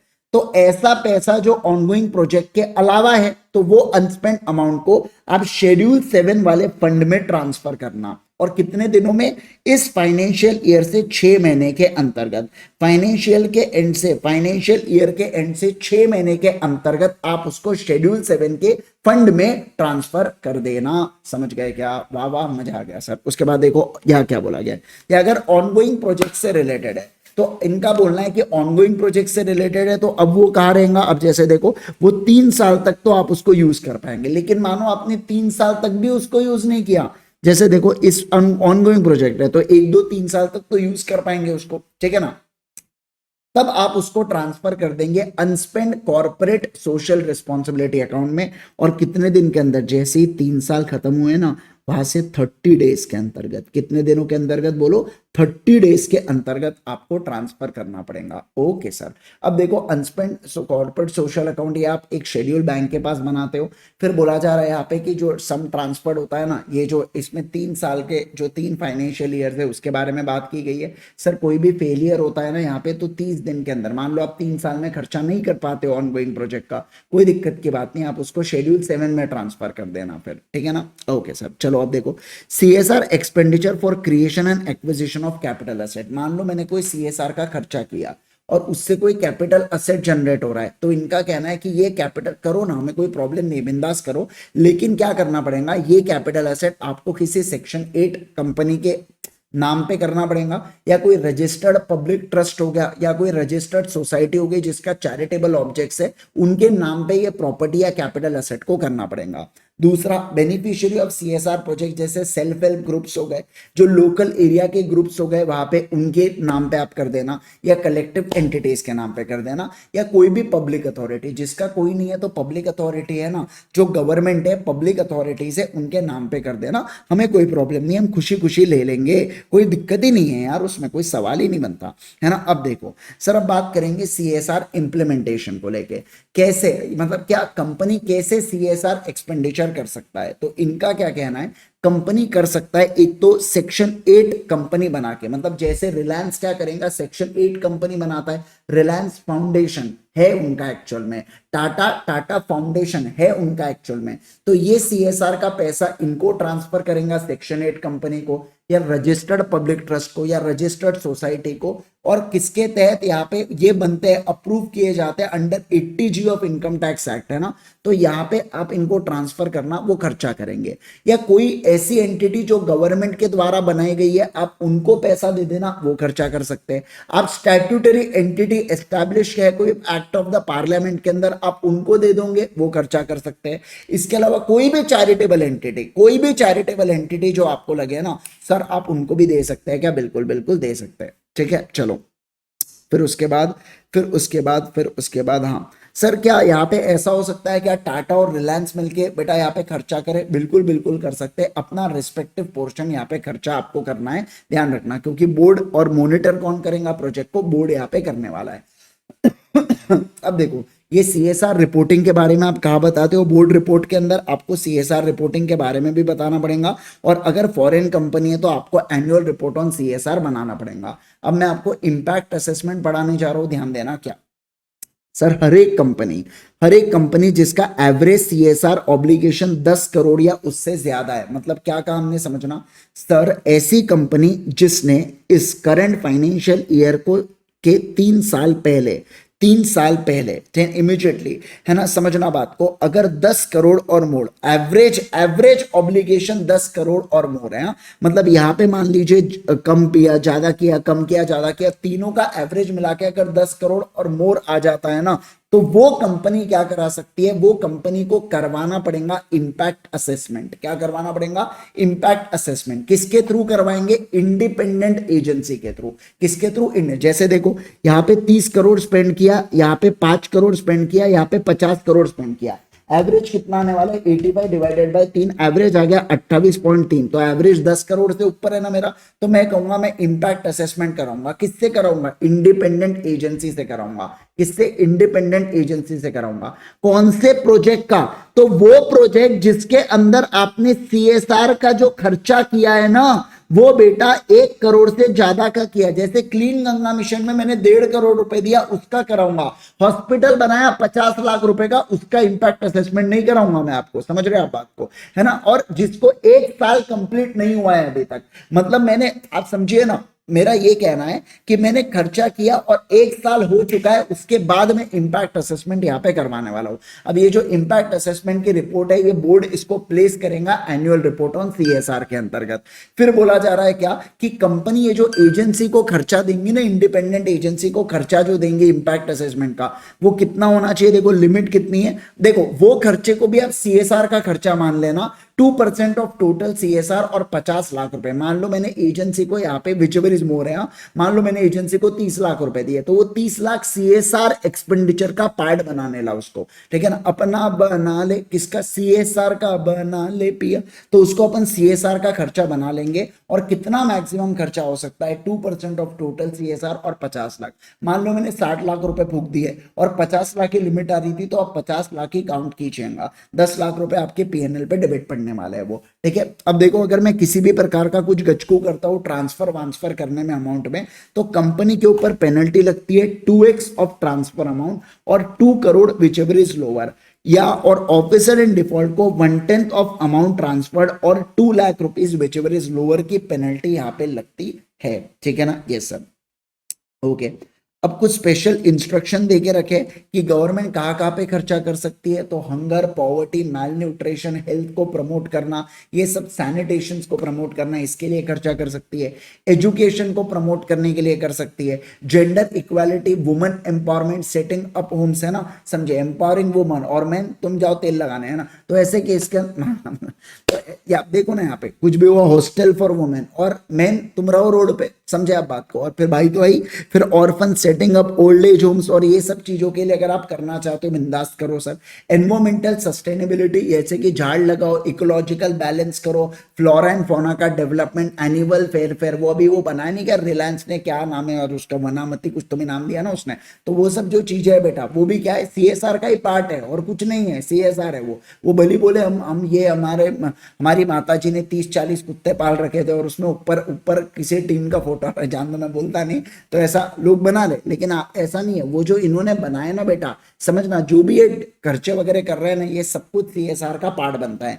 नेशनल हेरिटेज, आर्ट, कल्चर वो सारी चीजें सीएसआर के अंदर आती है। फिर सर मान लो सीएएफएफ, फिर मिलिट्री फोर्सेस को अगर आपने पैसा दिया, फिर ट्रेनिंग ऑफ रूरल स्पोर्ट्स या नेशनल स्पोर्ट्स या कोई भी पैरालंपिक स्पोर्ट्स, ओलंपिक स्पोर्ट्स के लिए अगर आपने पैसा दिया उसकी ट्रेनिंग के लिए, वो भी सीएसआर होगा। और यहाँ पे आता हुआ पीएम केयर फंड में भी पैसा दिया ना, सीएसआर माना जाएगा। मतलब सर अगर रिलायंस ने 10 करोड़ का मान लो 100 करोड़ का सीएसआर आ रहा था, 90 करोड़ का सीएसआर ने पीएम केयर रिलीफ फंड में दे दिया और इससे रिलेटेड तो कोई इन्फो अभी तक है ही नहीं, अभी तो सिर्फ इलेक्ट्रॉल है, तो इसे भी क्या माना जाएगा, सीएसआर माना जाएगा। समझ गए क्या, बोलो जल्दी से हाँ सर समझ गए करके। उसके बाद देखो क्या, उसके बाद बोला जा रहा है contribution to the research development, और ये अलग अलग चीजें देके रखी, एक बार रीड कर लेना, याद बात मत रखना।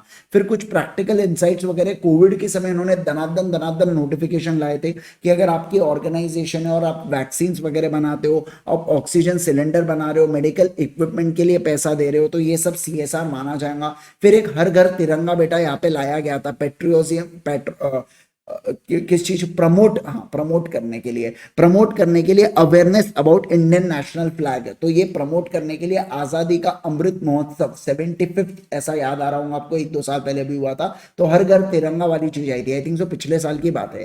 तो हर घर तिरंगा वाला जो आया था ना, उसमें भी अगर आप यहाँ पे क्या करते हो, अगर आप नेशनल फ्लैग्स बनाते हो, उससे रिलेटेड खर्चा करते हो और लोगों में डिस्ट्रीब्यूट करते हो, ऑब्वियस सी बात है पैसे नहीं लेना है आपने, तो ये मैं कहूंगा कि ये भी क्या हो जाता है बेटा, ये भी हो जाता है आपका सीएसआर का खर्चा। ठीक है, लास्ट का कुछ इतना इंपॉर्टेंट नहीं है, जो मेन अपन ने सीएसआर का पॉइंट्स थे वो पूरे यहाँ पे देख लेके याद रखना, बस सीएसआर आप 3 साल तक सेट ऑफ कर सकते हो, ये आपको ध्यान रखना है।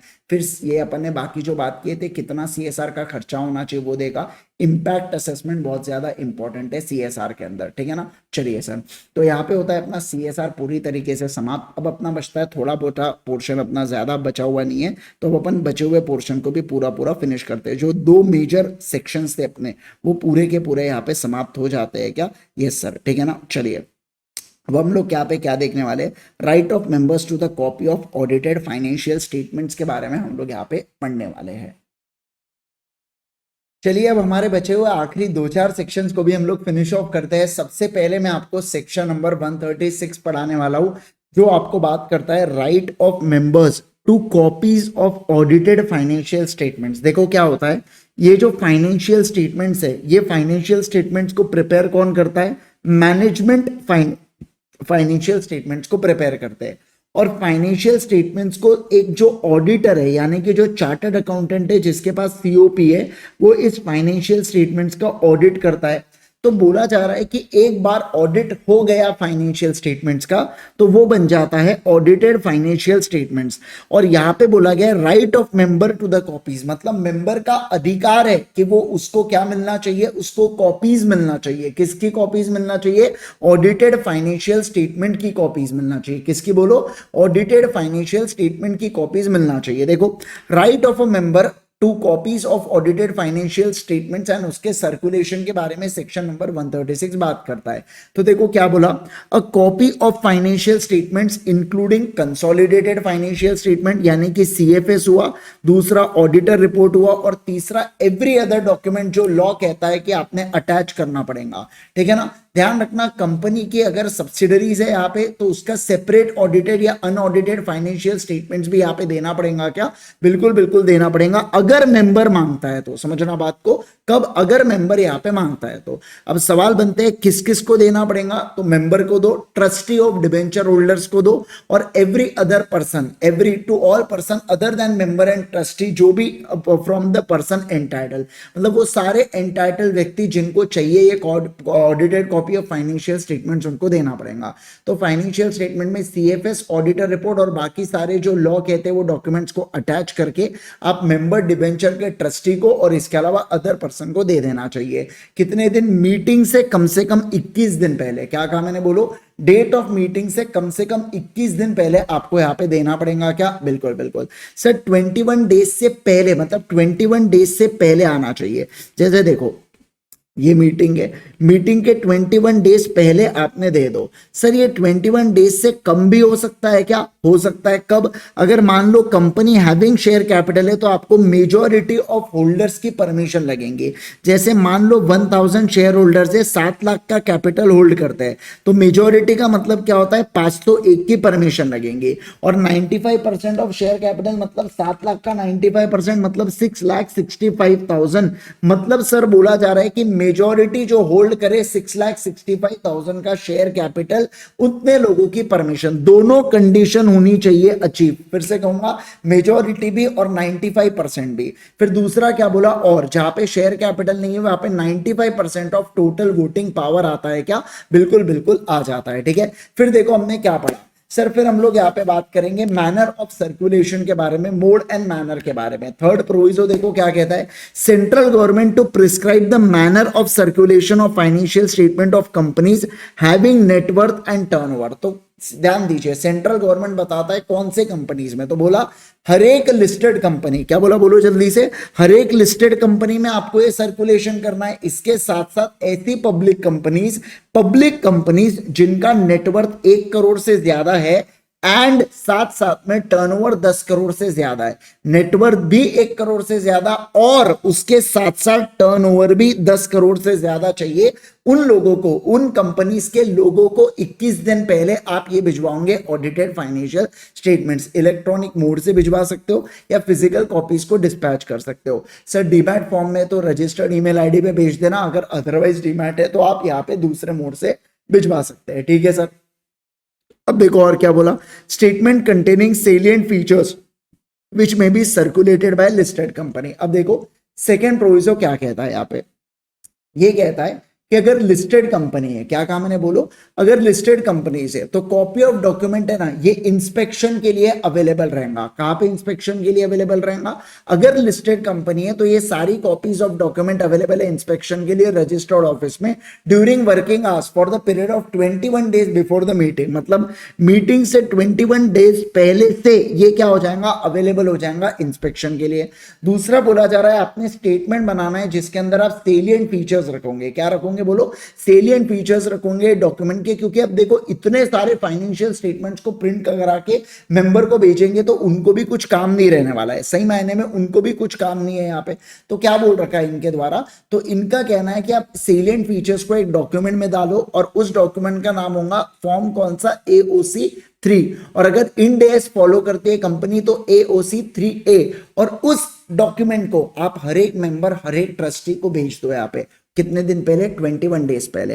अब मान लो कि अगर यहाँ पे शेयर होल्डर मांगा तब आप उनको क्या देना? तब आप उनको फुल फाइनेंशियल स्टेटमेंट्स देना। अदरवाइज ये सेलिएंट फीचर्स वाले डॉक्यूमेंट से ही आपका काम हो जाएगा। क्या? बिल्कुल बिल्कुल आपका काम हो जाएगा। माफ कीजिएगा, थोड़ा सा गला बैठा हुआ है अभी, है ना। आ जाओ। कॉपीज और audited financial statement, CFS audit report, other document आप भेजोगे किसको? एवरी मेंबर, ट्रस्टी और अदर पर्सन को कम से कम 21 दिन पहले। सर्कुलेशन ऑफ फाइनेंशियल स्टेटमेंट्स कहाँ पे होगा? लिस्टेड कंपनी और ऐसी पब्लिक कंपनी जिसका net worth 1 crore and turnover 10 crore से ज्यादा। इलेक्ट्रॉनिक मोड से कर सकते हो जहाँ डीमैट फॉर्म में फिजिकल कॉपीज भेजना पड़ेगा बेटा यहाँ पे, है ना। Share holders not in demat form तो कंसेंट गिवन, और इसके अलावा अदर केसेस में आपको फिजिकल कॉपीज भिजवाना पड़ेगा। क्या? बिल्कुल बिल्कुल भेजना पड़ेगा। अब बोला जा रहा है कि ये कंपनी को क्या है, वेबसाइट के ऊपर भी आपके फाइनेंशियल स्टेटमेंट्स को डाल देना। ये तीनों चारों डॉक्यूमेंट जो हम लोगों ने बात किया है, ठीक है ना।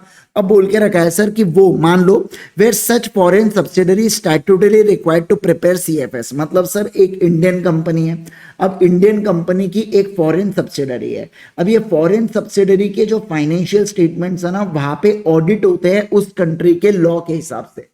तो अपन उस फाइनेंशियल स्टेटमेंट्स को प्लेस कर देंगे वेबसाइट के ऊपर। मान लो सर वहां पे ऑडिट नहीं होते हैं, तो वो अनऑडिटेड फाइनेंशियल स्टेटमेंट्स वेबसाइट पे डाल देंगे। और अगर वो इंग्लिश में नहीं है तो अपन उसको इंग्लिश में ट्रांसलेट करेंगे। मान लो जापानीज में, चाइनीज लैंग्वेज में, तो उसको ट्रांसलेट करेंगे इंग्लिश में और उसको इंग्लिश में डाल देंगे क्या, वेबसाइट के ऊपर। बिल्कुल बिल्कुल डाल देंगे। सर ऑडिटेड है तो ऑडिटेड डालना, नॉट ऑडिटेड है तो अनऑडिटेड फाइनेंशियल स्टेटमेंट्स डालना। इंस्पेक्शन के बारे में हर एक मेंबर के पास राइट होता है, ड्यूरिंग द बिजनेस आवर्स वो आके इंस्पेक्शन कर सकता है। किसी भी प्रकार का डिफॉल्ट हुआ तो कंपनी को 25,000 और ऑफिसर इन डिफॉल्ट को 5,000 रुपए का फटका बैठता है क्या, बिल्कुल बिल्कुल बैठता है। अब देखो, copy of financial statements to be filed with registrar, आपको रजिस्ट्रार को भी क्या करना है, ये फाइनेंशियल स्टेटमेंट्स को फाइल करना है। देखो क्या what is required to file, तो सीएफएस फाइल करना पड़ेगा। इसके अलावा जो भी डॉक्यूमेंट्स अटैच करना पड़ता है लॉ के पास, और है ना जो ड्यूली अडॉप्टेड किया गया एजीएम के अंदर, वो फाइल करोगे आप आरओसी के पास। तो जो फाइनेंशियल स्टेटमेंट इंक्लूडिंग सीएफएस और जितने भी रेलेवेंट डॉक्यूमेंट्स है जो आपने एजीएम में अडॉप्ट किए, उसको आप यहाँ पे फाइल करो आरओसी के पास। कितने दिन के अंदर, तो जब से आपका एजीएम हुआ है वहां से 30 दिनों के अंदर। लेकिन ओपीसी में आप 180 days from the closure of financial year. देखो यहां पे क्या बोला, एजीएम से 30 दिन। जैसे मैं आपको टाइमलाइन बताता हूं, ये फाइनेंशियल ईयर है, अब आप क्या होगा, 30 सितंबर तक आपका एजीएम होता है। मानो यहां पे एजीएम हुआ तो एजीएम से 30 दिनों के अंदर आप फाइल करोगे। लेकिन ओपीसी रहा ना, तो ओपीसी में यहां से 180 दिनों के अंदर आपको क्या करना पड़ता है, फाइल करना पड़ता है रजिस्ट्रार के पास। समझे क्या, बोलो जल्दी से, बात समझ में आ गई है क्या? Yes sir. चलिए फिर देखो और क्या बोला गया। मान लो सर हर एक कंपनी को यहाँ पे फाइल करना पड़ता है आरओसी को एओसी 4, और अगर आप सीएफएस दे रहे हैं तो एओसी 4 सीएफएस आपको देना पड़ेगा। सर मान लीजिए आपकी नॉन बैंकिंग फाइनेंशियल कंपनी है, एनबीएफसी है, जो कंप्लाई करती है इंड एएस को, तो आप यहाँ पे क्या दोगे, एओसी 4 एनबीएफसी इंड एएस दोगे। और सीएफएस दे रहे हो तो AOC 4 CFS NBFC Ind AS, आपको ये चीज देना पड़ेगा, ठीक है ना। उसके बाद देखो क्या बोला गया, अगर सीएसआर का फॉर्म आपको सीएसआर 2 के अंदर देना पड़ता है, एक्सबीआरएल फॉर्मेट के अंदर आपको देना पड़ता है, ठीक है सर। फिर बोला जा रहा है कि कंपनीज जो देखो यहाँ पे फिर क्या बोला गया, रूल 3(1) क्या कहता है, class of company shall file financial statement और other document in एक्सबीआरएल format.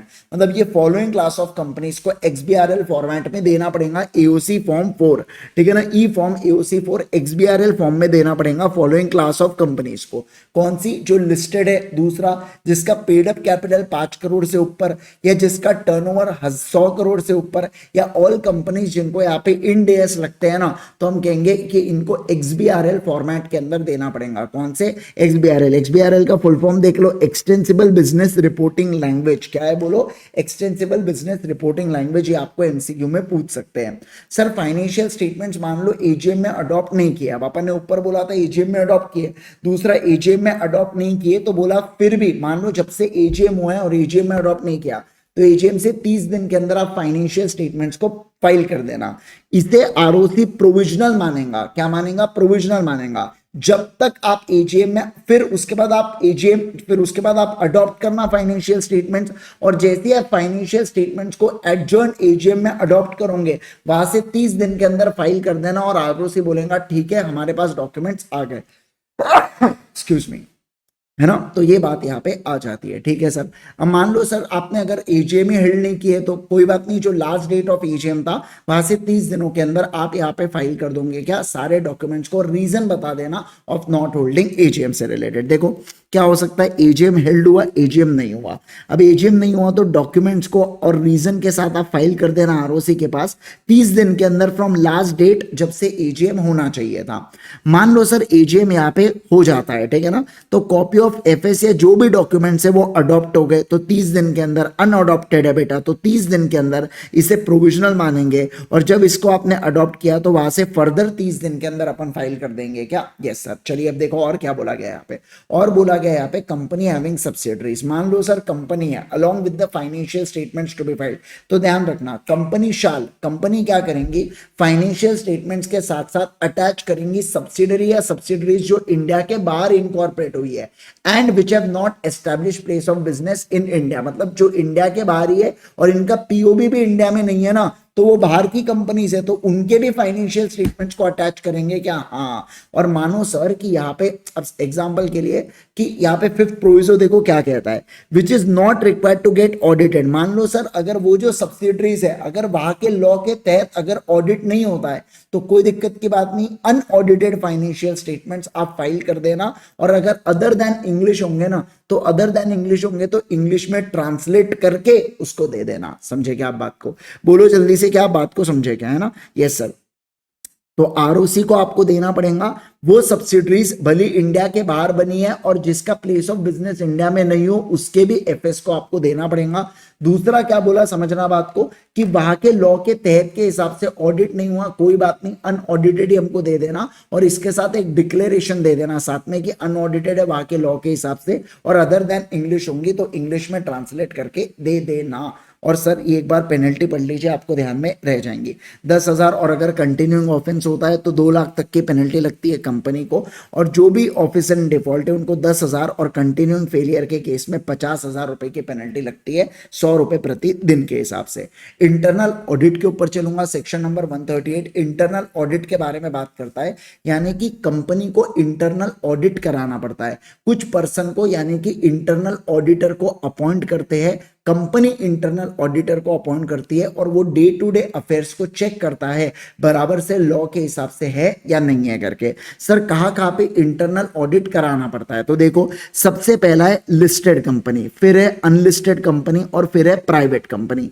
Listed company का तो जन्म ही हुआ है सेक्शन की एप्लीकेबिलिटी के लिए, तो लिस्टेड कंपनी हर जगह मिलने ही वाला है। अब अनलिस्टेड कंपनी है तो आपको क्या बोलना है, अनलिस्टेड कंपनी में the PBT goes on doubling, मतलब डिपॉजिट है 25 करोड़ से ऊपर का अगर डिपॉजिट है, फिर उसके बाद पेड अप शेयर कैपिटल कितना है 50 करोड़ या उससे ऊपर का है, तो फिर बी से क्या है बोरोइंग्स है फाइनेंशियल इंस्टीट्यूशन या बैंक से 100 करोड़ या उससे ऊपर at any point of time, तो हम लोग कहेंगे कि यहाँ पे आपको इंटरनल ऑडिट कराना पड़ेगा। और अगर टर्नओवर है आपका 200 करोड़ से ऊपर इन प्रीसीडिंग फाइनेंशियल ईयर तो आप लोगों को क्या करवाना पड़ेगा, इंटरनल ऑडिट कराना पड़ेगा। तो मैं क्या कहता हूँ द मतलब DPBT गोज ऑन डबलिंग, और डबलिंग कैसा है 25 50 100 200, समझे क्या बात को, 25 50 100 200 25 50 100 200 करके the PBT goes on doubling. अब सर अगर कोई प्राइवेट कंपनी है तो वो केवल और केवल 2 ही कंडीशन देखती है, कौन सा देखती है बोलो, टीबी या बीटी, जो आपको याद रखना है वो याद रखो, तो भी आपको टीबी याद रह जाएगा, ठीक है ना। तो ये क्या हो गया बेटा, केवल और केवल 2 कंडीशंस यहाँ पे आपको देखना पड़ता है। फिर देखो क्या बोला सर, किसको आप इंटरनल ऑडिटर अपॉइंट कर सकते हो, सीए या CWA या कोई भी प्रोफेशनल जो बोर्ड डिसाइड करे ठीक है करके, जैसे CMA भी चलता है, MBA इन फाइनेंस चलता है क्या, बिल्कुल। अब ये बोल रहा है कि एक काम करते हैं ना, डॉक्टर को अपॉइंट करते हैं करके, डॉक्टर चलेगा क्या, नहीं चलेगा, ऑब्वियस ही बात है, मतलब आप समझिए द एनी अदर प्रोफेशनल मतलब यही सेम लीग का होना चाहिए। आप डॉक्टर ला रहे है ना, तो ऐसा नहीं चलेगा, एक्चुअली लाया चलता है, कॉमर्स बैकग्राउंड का दे दो, सिंपल सी बात है, ऐसा यहाँ पे बोला गया है, ठीक है ना। चलिए तो यहाँ पे होता है अपना कौन सा चैप्टर 9 यहाँ पे होता है अपना समाप्त, और इस प्रकार से अपने पूरे लॉ के रिविजन हो जाते हैं फिनिश। यहाँ पे आज अपने पूरे जितने भी लॉ के रिविजन है वो फिनिश ऑफ हो जाते हैं, ठीक है ना। चलिए guys, thank you so much once again everyone, bye bye, take care. कैसा लगा आपको ये लेक्चर, जरूर से मुझे कमेंट में बताना कि आपको ये सेशन कैसा लगा, क्या आपको बेनिफिट मिला या नहीं मिला। मैं अप्रैल मंथ में मैं राइटिंग प्रैक्टिस के सेशंस लेने वाला हूं, जहां पे कैसे आपने आंसर्स को प्रेजेंट करना है लॉ के, उसके बारे में मैं आपको बढ़िया से समझाने वाला हूं, right. Till then thank you so much once again everyone, bye bye, take care.